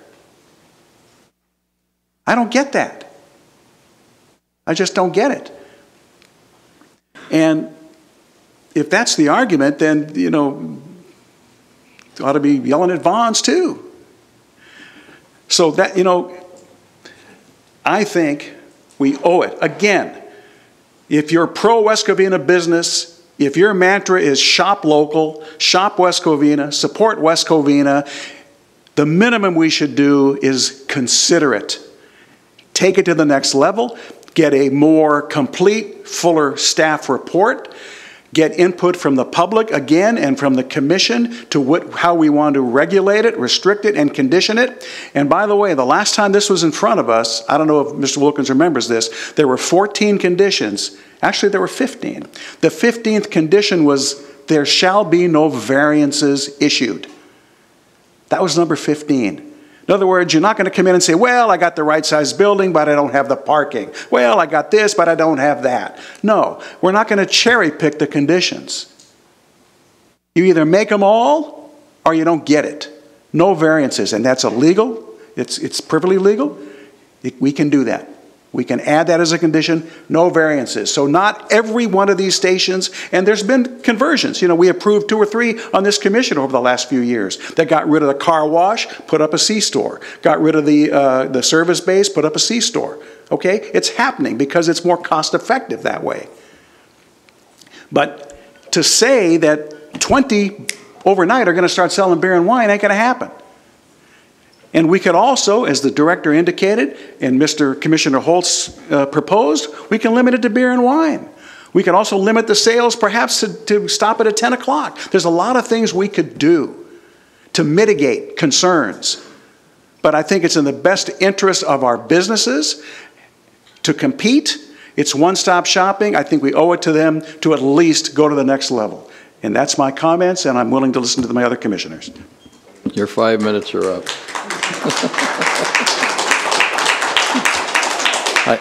I take it you won't be signing Forrest's petition when it comes around again? Commissioner Castellanos, please. Thank you. Well, you said a lot, and it's, you made some good points. And this is a tough issue. I think a lot of residents are split on this. As was mentioned by a lot of speakers here, though, it is a convenience that people are asking for. I think the folks, Mr. Wilkins, Mr. Williams, Mr. Torres, who spoke against it, I understand their concern. I don't agree with all the rationale, but they are, you know, have a right to have those valid concerns. You know, some of those were fallacies, but I agree with Commissioner Redholz that if we want to be a business-friendly city with a shop local mentality, this giving the service stations the opportunity to at least be heard is in line with business-friendly and shop local. We have the petitions that I think are also important from the service station that was just passed around. I know it's a tough decision for us up here to discuss and debate, but most importantly, we got to listen to the community and what the community wants. As I've said before, I don't think that the emergence of more locations dictates that people are going to drink more.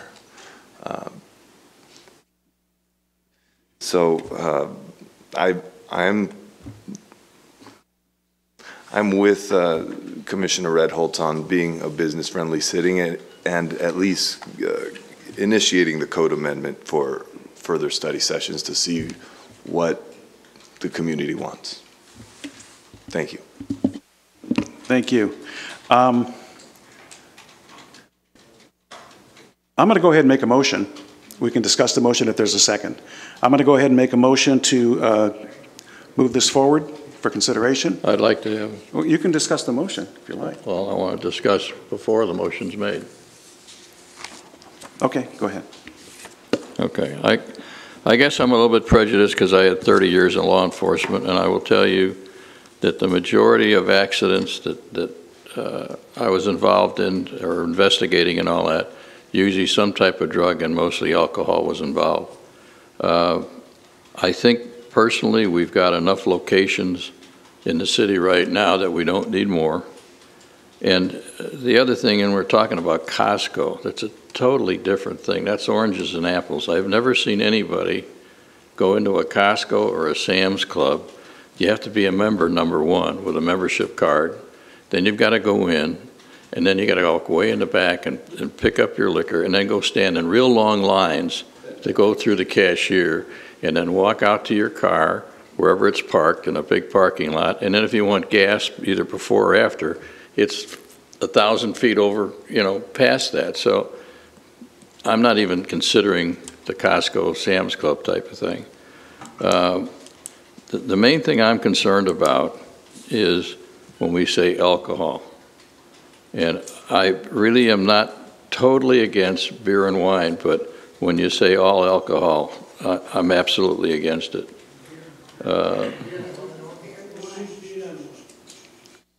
So anyway, I'm not against this going forward. I'd like to see West Covina is a business-friendly place, but I'm always concerned when we say, well, Covina does it, Glendora does it, Azusa does it. I don't really care if those other cities do it. They have their own problems and all that. I'm looking at West Covina. I don't think it's going to make or break any gas station owner if he sells a beer and wine, and if they don't get to sell beer and wine. But I'm not against this going forward, but I will tell you right now from this seat, I will never approve all alcohol. I would only approve beer and wine at that point in time with severe restrictions like no single containers and things like that. So there'd be, like Commissioner Redholz said, we had like 14 or 15 conditions at that time, and they were good conditions, and they were like single containers, et cetera, et cetera. So I'm not against the amendment, but I just want people to know from this seat where I sit if it goes forward and what the restrictions would be from this seat. Well, let me just make a one quick comment. I know you want to be heard, don't you, on this? Well, let me just say one thing real quick. Then, you know, I mean, I have no problem in making a motion at this point that it would be beer and wine only. I have no problem with that. I don't think the service station people have a problem with that either. You know, I mean, it's to put in a full-blown liquor store in there, it requires a lot of space. And, you know, they have limited space, okay? So I think what they're looking for, and the only thing, frankly, I would support is beer and wine. I would not support, you know, a full-fledged liquor store there. I don't think we need that at all, because that's not, that doesn't, to me, that doesn't fall under convenience. Convenience means I'm going to go in there and grab a, you know, a six-pack and maybe a, you know, a bottle of wine or something like that. Not going in there to buy, you know, Chivas Regal, you know, at the Chevron. You know, I just don't see that happening. So, you know, I'd be no problem in, you know, when the motion is made, starting tonight, right now, beer and wine only. If you see some of the locations that have alcohol, it's not the full bottles of alcohol, it's the little half pints that they sell and all that. That's the people that are drinking and driving that have those. And that would not be... And the accidents I investigated and was at, more often than not, you'd find it in the car somewhere. Right. Okay. And that would not be part of this going forward. It Well, would only I'm be beer just and telling wine. you, that's why I'm against the alcohol. It's not Yeah, needed. I'm telling you right now, it won't be alcohol. It'll be beer and wine. Commissioner Hing, would you like to be heard? Wow, interesting discussions. I guess for one, I am for West Covina business, shop in West Covina. However, I have a huge concern over the alcohol issue. I'm also for the resident in the sense that we do need to take into considerations what type of safety issues that we may encounter. I don't know. The big grocery store seems like it's very different than the convenient type of shopping and alcohol. I'm not sure how the habits of buying or how that's going to affect the safety of our whole residents. And I do take that into considerations. The resident do come first. So that's what I'm going to say. Okay, I'm going to go ahead at this point and make that motion. I'd like to have it read where it is, where the word alcoholic beverages is not part of it, that it is specifically limited to beer and wine sales only. That is to get it to the next step, the study session and the staff report, and then we can talk about conditions and hear from the public at that point also. So that is my motion. Is there a second? I'll second that motion, and I'd like to add I concur with you and Commissioner Holtz that liquor should be excluded from this, and we should explore what the community thinks about adding beer and wine. Thank you. Any further discussion on the motion? You need a you need a resolution number, which is 18-5961. And that'll be as corrected or as amended? Yes, that would be as corrected. We would take out any reference to alcoholic beverages and replace it with beer and wine. Okay.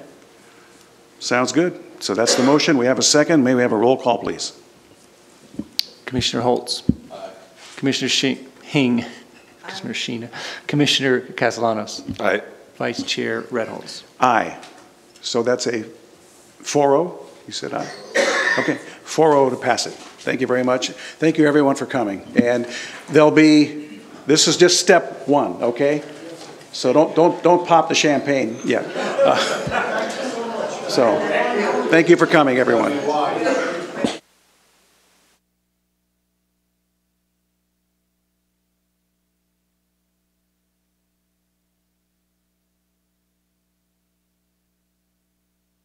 And we'll let the room clear out, and then we will go back to item number 4.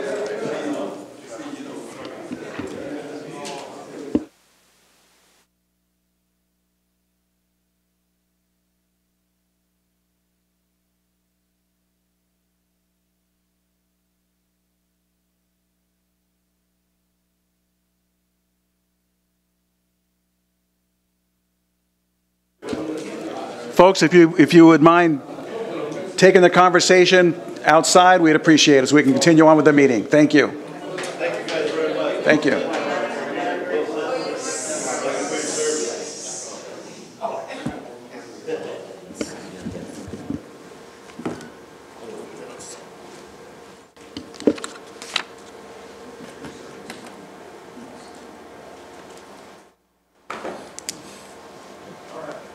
We will now move on to the item we skipped over a while ago. Item number 4, which is a study session on Code Amendment number 18-02, accessory dwelling unit revisions, although it says evisions, yeah, a new e-vision. word. Yeah. But I'm smart. I figured that out. It's revisions. Okay. Okay, yes, we have this study session for a code amendment on accessory dwelling units. The City Council initiated the code amendment on June 19th to consider accessory dwelling unit standards for minimum lot size and rear setback. Code Amendment 1703, which you will fondly remember, was adopted by City Council on June 5th, which addressed several accessory dwelling unit standards. So all those were addressed and approved and are now in the code, and are being codified by the code company that takes care of our municipal code. 2 code amendments were completed to address the various bills passed over the last two years for ADUs. And staff is aware that there are additional bills, so this is going to be just a sort of a serial code amendment that we're going to probably be addressing, I'm guessing this year, I mean the next coming year as well as the year after probably. Code Amendment 17, so there's 2 things we're going to talk about and then a third one that's been added. There's 2 things that the council requested be reviewed, and one is minimum lot size, and we're going to start with that one. So Code Amendment 1703, which was the previous one, revised the standard for minimum lot size, reducing it from a sliding scale of 12,000 to 46,000 square feet to 12,000 square feet throughout the city. Utilizing GIS software, staff was able to estimate the number of residential properties in the city and categorize them by lot size. I want to be clear that you're not looking at the person who did the GIS. GIS is a complicated program. It's not a simple program, so it's not something we can just go up and punch in numbers and we have them in 30 seconds. It took about, I think, 2 weeks for them to get the numbers back to us. But we do have the numbers and the maps that show the information. So we did it basically going from lot size 12,000 square feet down to 7,000, and it seems to me at under 7,000 you start kind of losing any definition. So what we have the chart in front of you, lots greater than 7,000 represent about 79% of these residential lots in the city. Greater than 8,000 square feet represent 67% of the residential lots in the city. Greater than 9,000 is 43%. Greater than 10,000 is 32%. Greater than 11,000 is 27%. And greater than 12,000 is 25%. So our code right now is 12,000, so about 25% of the lots in the city are eligible to have a detached, a new ADU. There are other ways to have an ADU besides detached, just to make sure that that's clear, although it's probably not. But the other thing about this is that well,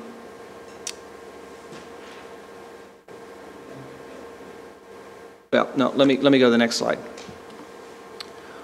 R1 zone requires rear yard setback of 25 feet. No, I'm sorry. So that's minimum lot size. And let me go back to that and pause for a moment and see if you have any questions on that. Any questions of staff at this point in the report? Okay. Nope. So now we're going to go to rear setback. The R1 zone requires a rear setback of 25 feet, except in Area District 1A, which is a very small area of the city on the very western side of the city towards the south, where a 15-foot rear setback is required. The code allows for an encroachment into the rear yard of 40%, no greater than 15 feet in height, no closer than 5 feet to the rear property line. Now, I don't know who came up with that standard. Certainly wasn't anyone sitting here in the room today. I'm not sure. It makes a lot of sense from my standpoint. That's my opinion, and my opinion doesn't really hold any sway, but I just want you to understand that isn't something that the staff is suggesting is a great idea, but it is what was developed, and I think it was developed at a time before two-story additions were popular, and definitely before a time when anybody had ever thought about second units, guest houses, or what we call ADUs now. Structures such as single-family houses, additions, and most accessory buildings, including garages, workshops, sheds, and any other kind of non-habitable building, can be constructed to comply with these standards. Historically, second units, which is what ADUs have been called until the state changed the name 2 years ago, have required a 25-foot rear setback. So since West Covina started allowing second units in the early 90s, I think, we've always required a 25-foot rear setback. In addition, accessory habitable quarters, which we used to call guest houses, are also required to comply with a 25-foot rear setback. The intent of this standard was to reduce privacy impacts to the neighboring properties that are adjacent to the rear yard.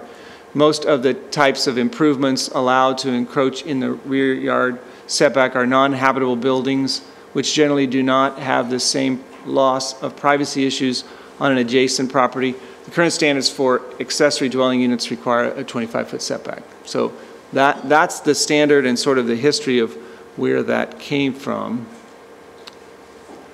R1 standards allow most structures to be constructed as close as 5 feet to the rear property line, with the exception of accessory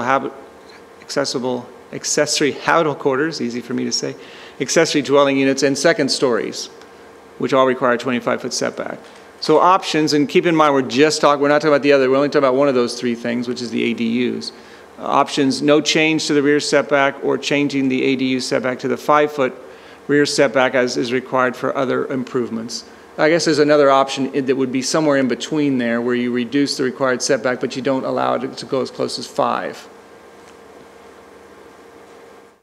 And I'll stop there for a second, see if there's any questions on the rear setback issue. Any questions? I have one. Commissioner so basically this code has been Microphone. Okay, can you hear? Yes. So basically this code has been set up for a long time ago, and at this moment in time we have an option to change it as well. That's correct. Okay, thank you.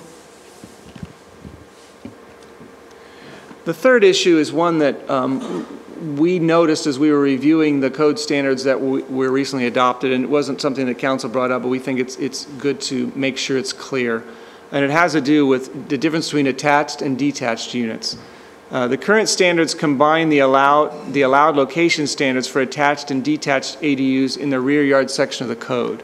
The location standards require that detached ADUs be located behind the back of a residence. And some of you who have been on the commission for a while will remember that we did have people proposing to put an ADU in the front yard of their house. And it was determined at that time that's not a good idea, so it was put in the code soon after that. The code also allows attached ADUs to be located anywhere in the structure, but to clarify, staff is recommending separating the rear yard standards and the location standards. So you'd have, in the code, you would have a list of attached standards and a list of detached standards. So it's clear that an attached unit doesn't have to be behind the main building. That is kind of impossible to do if it's attached, how it could be behind the main building if it's attached to the main building. And then that a detached unit would continue to have to be behind the main building. So so staff is recommending including language that the door to the ADU not be located on the front elevation unless there is no other alternative due to topography. We do have some lots that there's some topography issues and it's difficult to put them on anywhere but the front setback, front elevation. Any questions on that? That's a little bit more obscure. Questions? Okay. The purpose of the study session is to provide the Planning Commission with discussion points. Another study session may be scheduled if necessary. Staff recommends that the Planning Commission review the information in the staff report and provide direction to us. We did receive a comment letter that I think is before you. I'm trying to remember who that was from.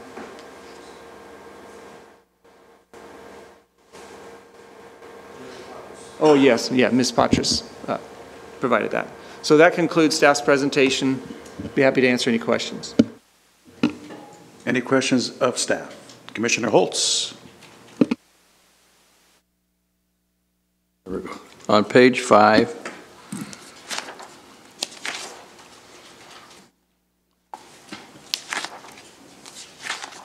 Page 5 of the code? yeah. Yes, okay. Item D. I'm sorry, just to be clarified, that's attachment 1? So page 5, attachment 1. Yeah, attachment 1, page 5. I keep reading this over and I just want clarification. Item D, the accessory dwelling unit shall not be sold separate from the primary residence. I understand that. But may be rented, okay? The accessory dwelling unit and the primary residence cannot simultaneously be used by more than one family. unless the owner resides in either the accessory dwelling unit or the primary residence.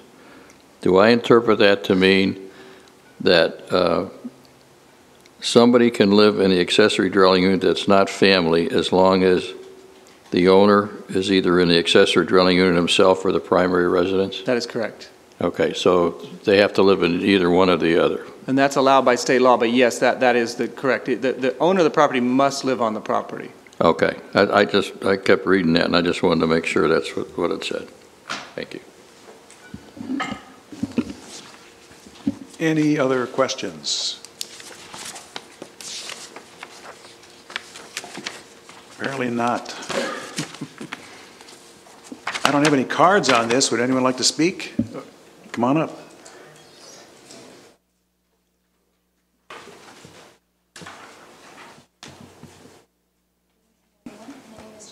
I'm a resident of West Covina. Okay, sorry. Okay. Good evening. My name is Jamie Lee. I'm a resident of West Covina.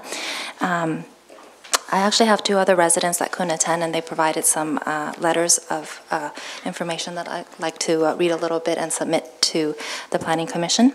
So in regards to what was discussed today, the minimum lot size, I know that we talked about, we've changed it to 12,000, which still excludes 80% of the West Covina residents. So my understanding behind the principle behind a minimum lot size is it really serves to just exclude people, because people only care about two things when it comes to property. They care about how people can build. You know, they don't want people to build bigger than they can, and two, they don't want people to build closer than they can. So we already have factors in, the planning department has many rules already in place to control that type of, you know, massive building or building too close. In terms of being fair, everybody can build. In terms of how much lot they can cover, only 35%. So if your lot is small or if your lot is large, you can only build up to 35%. In addition, there are setbacks that further limit what you can build. And a detached ADU, the location is also behind your home. So really within my 12,000 square foot lot, when you factor in the front setback plus the right-of-way, which is another 12 feet, plus coming in side setbacks, plus another 25 feet rear setback, plus it has to be behind my house, that little corner can't even build very much a you know, very big respectable space for anybody to live. So my opinion on the minimum lot size is that we don't really need a minimum lot size. The state doesn't require a minimum lot size because they recognize that it only serves as an obstacle. It's what is your purpose for requiring a minimum lot size except to discriminate against people with smaller lot sizes? Second, I think what people don't realize is having a rear setback of 5 feet is really detrimental. 25 feet, sorry, is really detrimental because, as I've described, between all the setbacks and everything, your home is actually located probably in the middle of your lot because you have the front spacing the sides and then the back with 25 feet. You're left with nothing to build, especially if the positioning, the requirement is it has to be behind your home. So as most other cities, I know we don't want to emulate other cities, but when you have to think about the way you're governing. For people to respect the rules that you're putting in place, for people to support these rules, you have to have a rationale and principle. And what most cities follow is they either follow the state standard of 5 feet rear setback or they follow what the primary home is. In West Covina, the primary home, as Jeff stated, is 5 feet. And that's the logic and the principle that you can explain your support of a 5 feet spacing.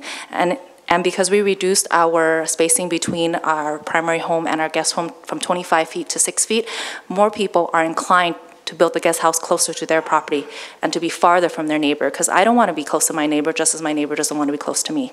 And even if we had 5 feet setback in the back, it's also 5 feet on their end too. So that's 10 feet separation. We're not that close. Lastly, one thing I wanted to add was the maximum ADU size. Currently, we set it at 800 square feet when state standard allows up to 1,200 square feet. There's an opportunity cost here. If people have the land and they have the lot coverage, they can only build 35%. You should not rob people of that opportunity. Every square foot that West Covina can build equates to about $400 to $450 per square foot. That extra 400 square feet that you are not allowing people to build when they have land equates to almost $160,000 of property value. If you want to think about the vision that you want to build for West Covina, people are currently looking to buy homes. They want West Covina because it's a charming city with a lot of land, with a lot of opportunity.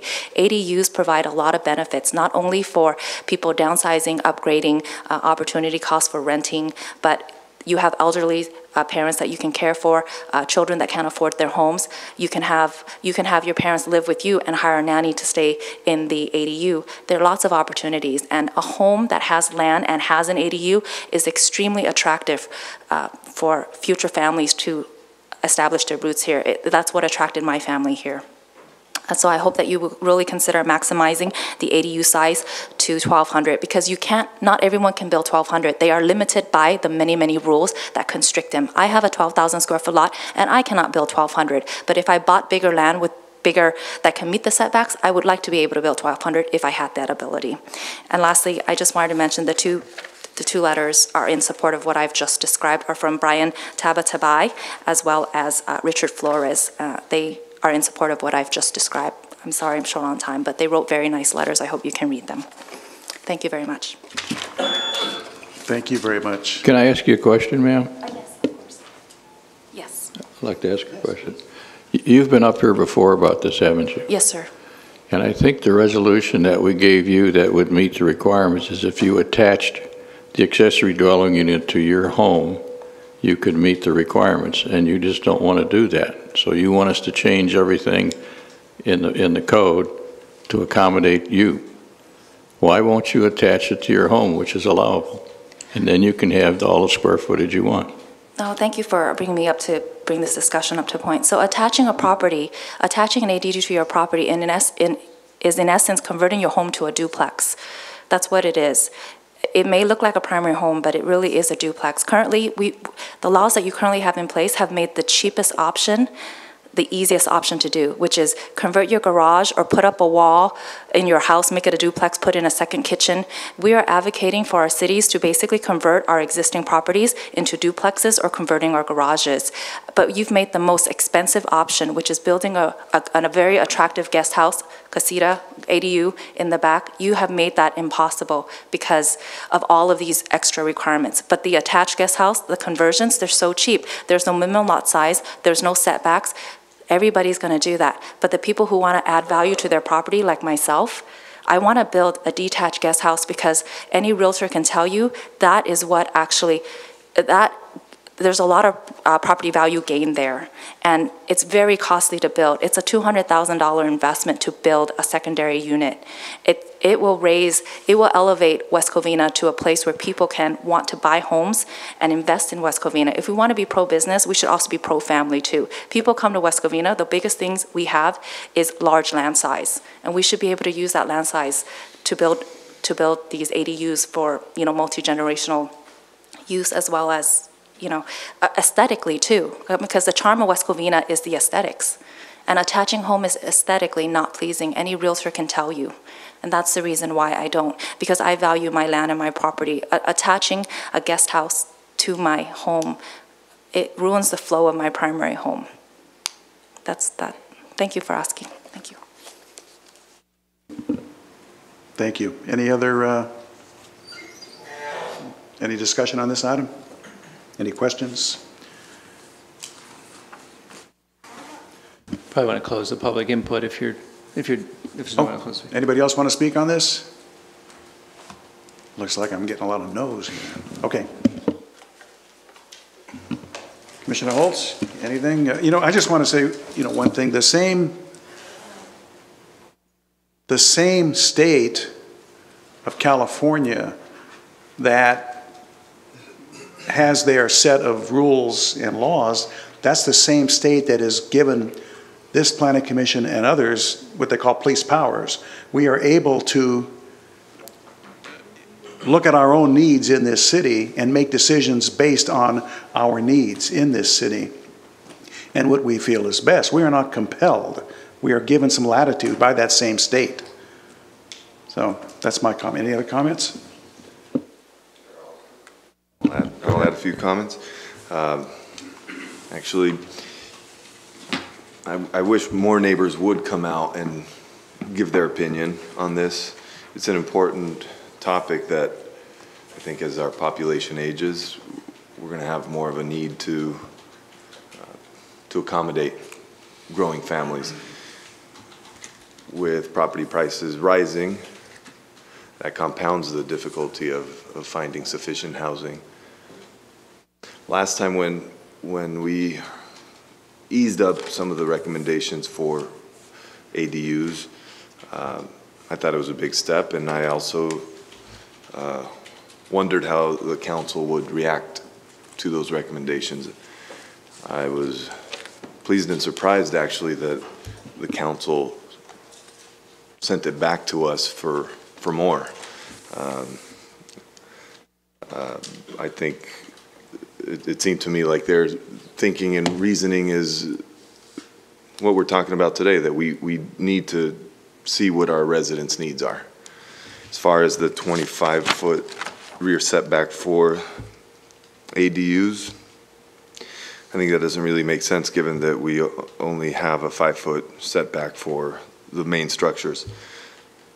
And also, as Ms. Jamie Lee mentioned, I think that for lots that can accommodate 1,200 square feet, I'm okay with allowing that. Might as well allow the biggest bang for your buck. 800 square feet is admittedly pretty small. So I'm okay with increasing to 1,200 square feet, and as our council recommended to send it back to us, I think we also should consider scrapping the minimum lot size. I think that's what the desire of the community is. But as Ms. Jamie Lee mentioned also, I think that most neighbors would probably want to have some separation from each other. And the 5-foot and 5-foot setback, I think, can accommodate that, but that's also why I'd like to hopefully have more community input and discussion in future study sessions. So main point is I'm comfortable with 1,200 square feet for an ADU, and also updating our code to match the 5-foot setback for ADUs to match the one-story structure. Those are my comments. Commissioner Hing? Oh, I thought you wanted to speak. No? Yeah, I do. Okay. I actually, this particular code is actually to accommodate, it seems like it started, for the ADU, started in 2003, since our code was never updated. California has this accessory dwelling unit started in 2003.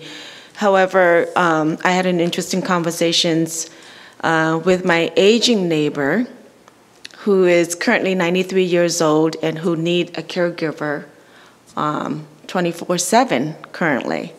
And I guess my question was, I posed to them, I said, well, if you can turn the clock back 30 years, would you build something like this and have your niece or one of your family, extended family member, possibly stay for free, and in return, help you take care of some of the necessary items that you need, such as going to the grocery stores, running errands to the pharmacy, because they no longer can drive anymore at age 93.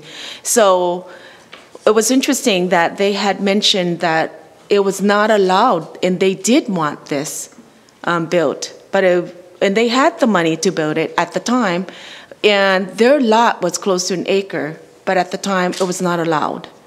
So I find that quite interesting, because right now, 2003 or so, that's when the state had recognized that our aging population hitting 25% by the year 2030, I believe.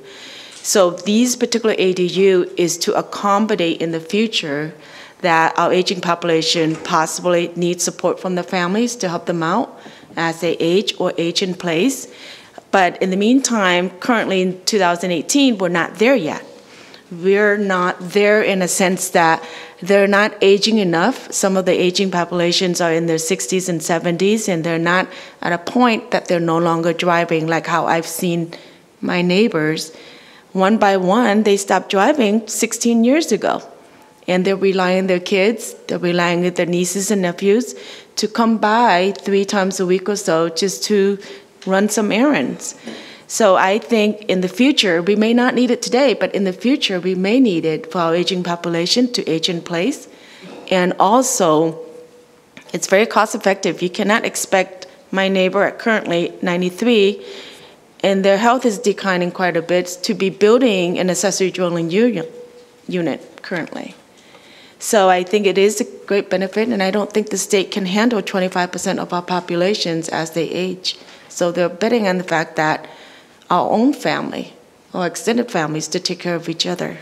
So I think it is good that we start right now, and it does take a lot of time and a lot of money to be able to build these type of accessory units, and not everyone in our city will be able to do that.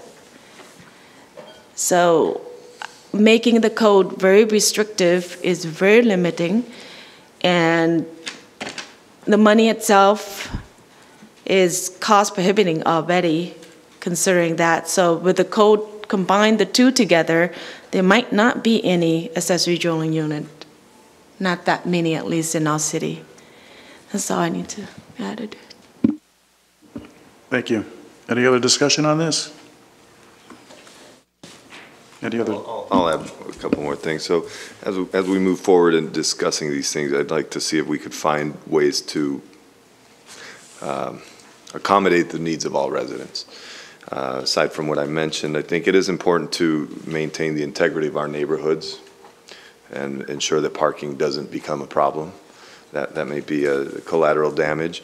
And also that the neighbors don't get into conflicts with each other over whatever may occur. So if we could try to achieve all those goals concurrently, I think that would put us in the right direction.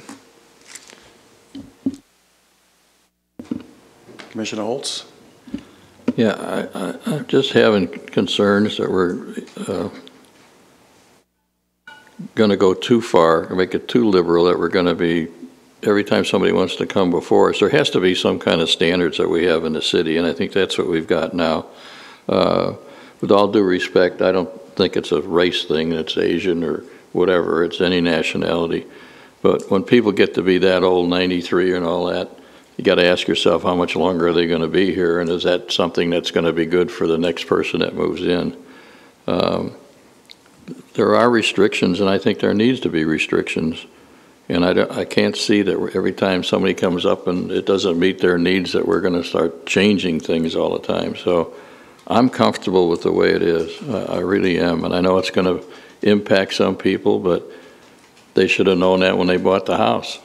Of course, they didn't know what was going to happen in the future, but I'm comfortable with the setbacks and everything and the size of the lots the way they are. And I concur with Commissioner Holtz on that. I think we're fine the way it is also. I guess I got to keep talking. Well, I can, if you, no. I can start talking if you don't want to keep talking. I wish you would, thank you. Okay. So,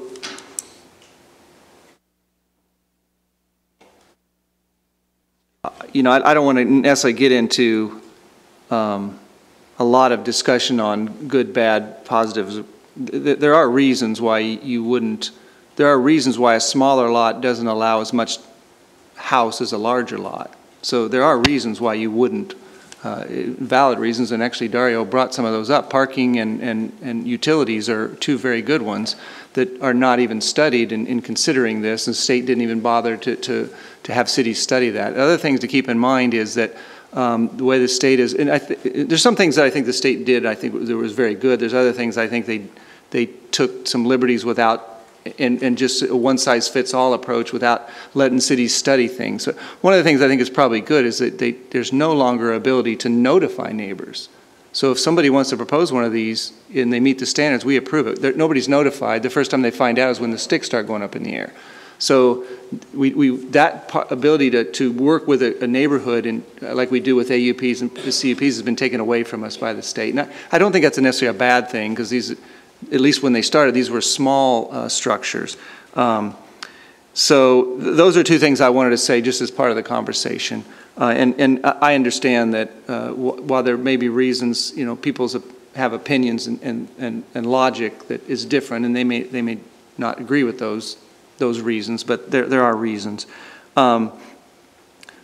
Two things, just to remind you, there was two things that the council specifically asked the commission to review. One was minimum lot size, one was rear setback.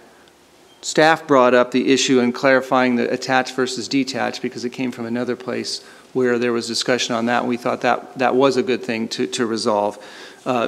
We had a resident who brought up the idea on unit size. That wasn't discussed at council that night.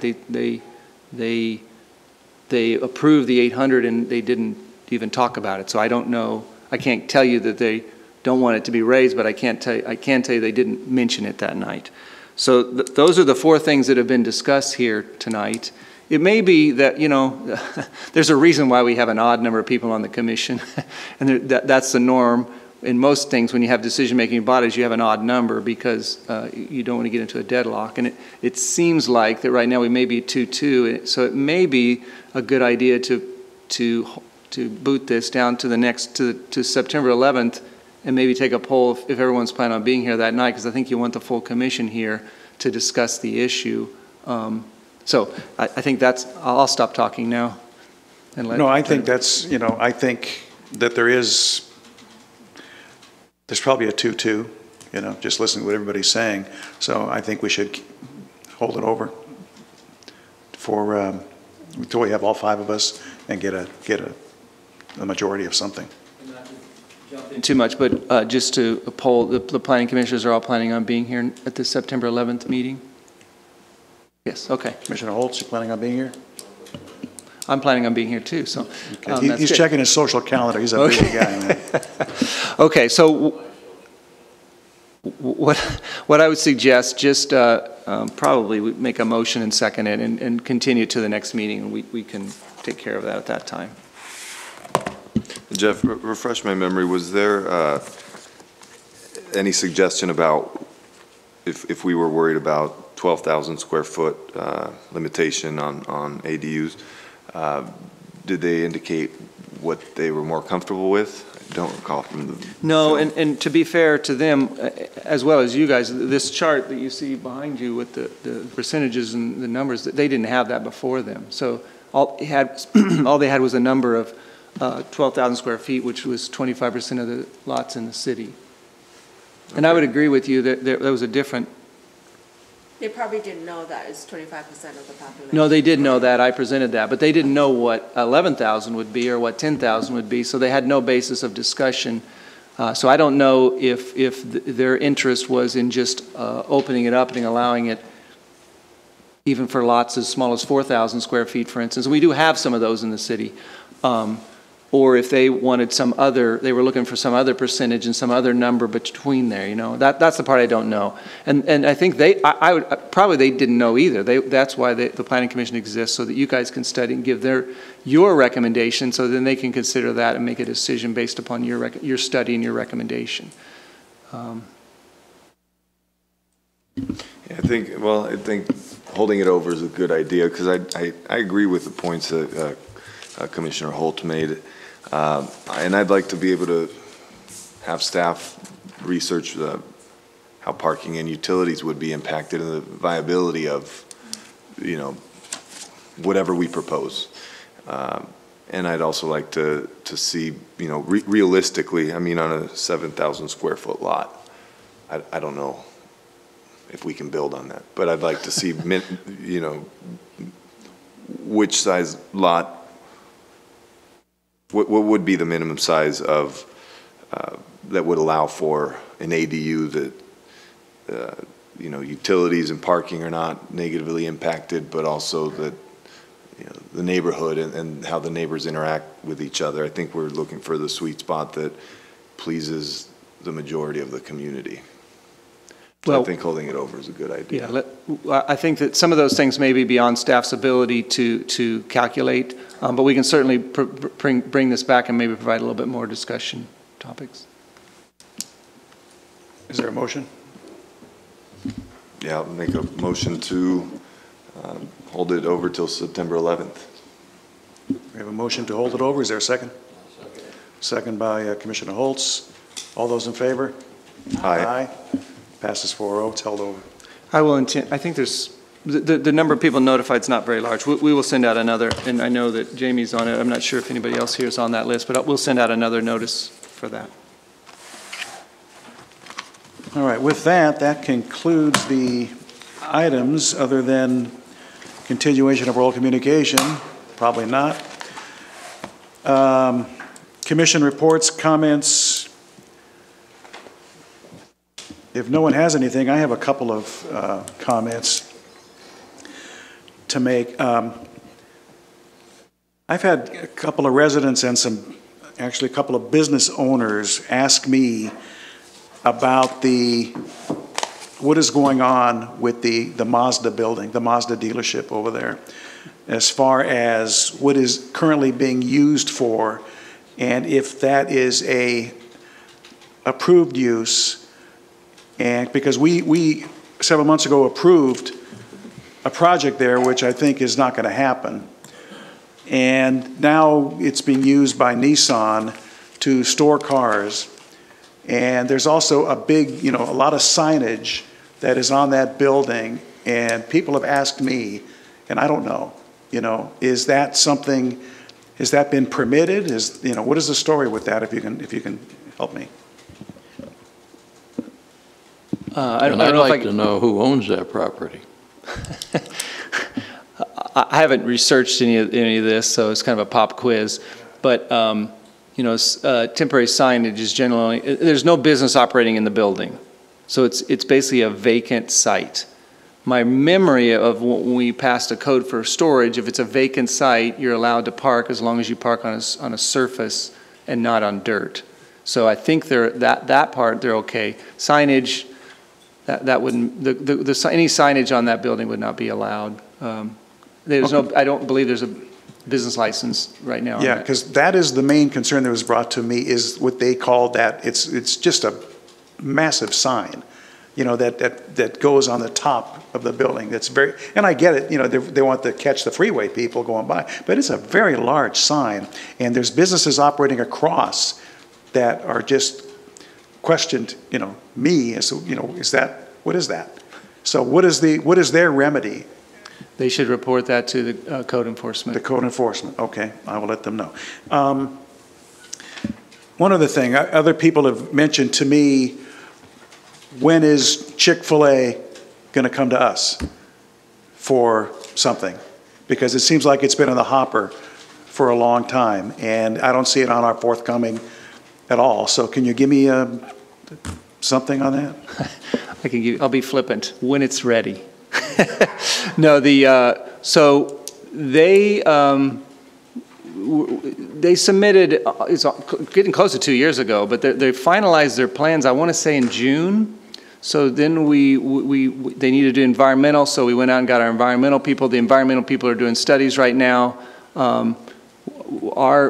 We expect it to be before Planning Commission before the end of the year, but to be more precise than that, I wouldn't want to be, because there's several things that could still hold it back, including the applicants themselves for whatever reason. So. Then I have one other, I just went by the 501 North Vincent building, the property over there where the Social Security office is and all that, and there was the business operating there for a long, originally it was a Pep Boys at the end there, and then it became Honest One, and now I went by there today, and there's a big sign that Big O Tires is coming, which I find interesting because that's where America's Tire is now. That used to be a Big O franchise, and of course that went, they tore the existing old building down and put in a brand new America's Tire, but now it looks like Big O is going to come back to West Covina and take over that Honest One location there. So just informational, that's it. Anyone else have anything? Nope. Okay, then let's go to the Planning Director's report, please. On the Planning Director's report, we have the forthcoming, and we do have two hearing items scheduled for that night, as well as the study session is continued. We expect to have another study session, it's not on there, on the downtown plan that I mentioned earlier, got noticed for this meeting. So we do have items that night. I also have the project status report that's provided for you that shows the projects that have been approved by the Planning Commission, where they're at in the process. City Council action. Nothing to report from City Council action. All right, well, gosh, that's the agenda. Is there a motion to adjourn? Second? We're adjourned. Thank you all. Thank you all for coming.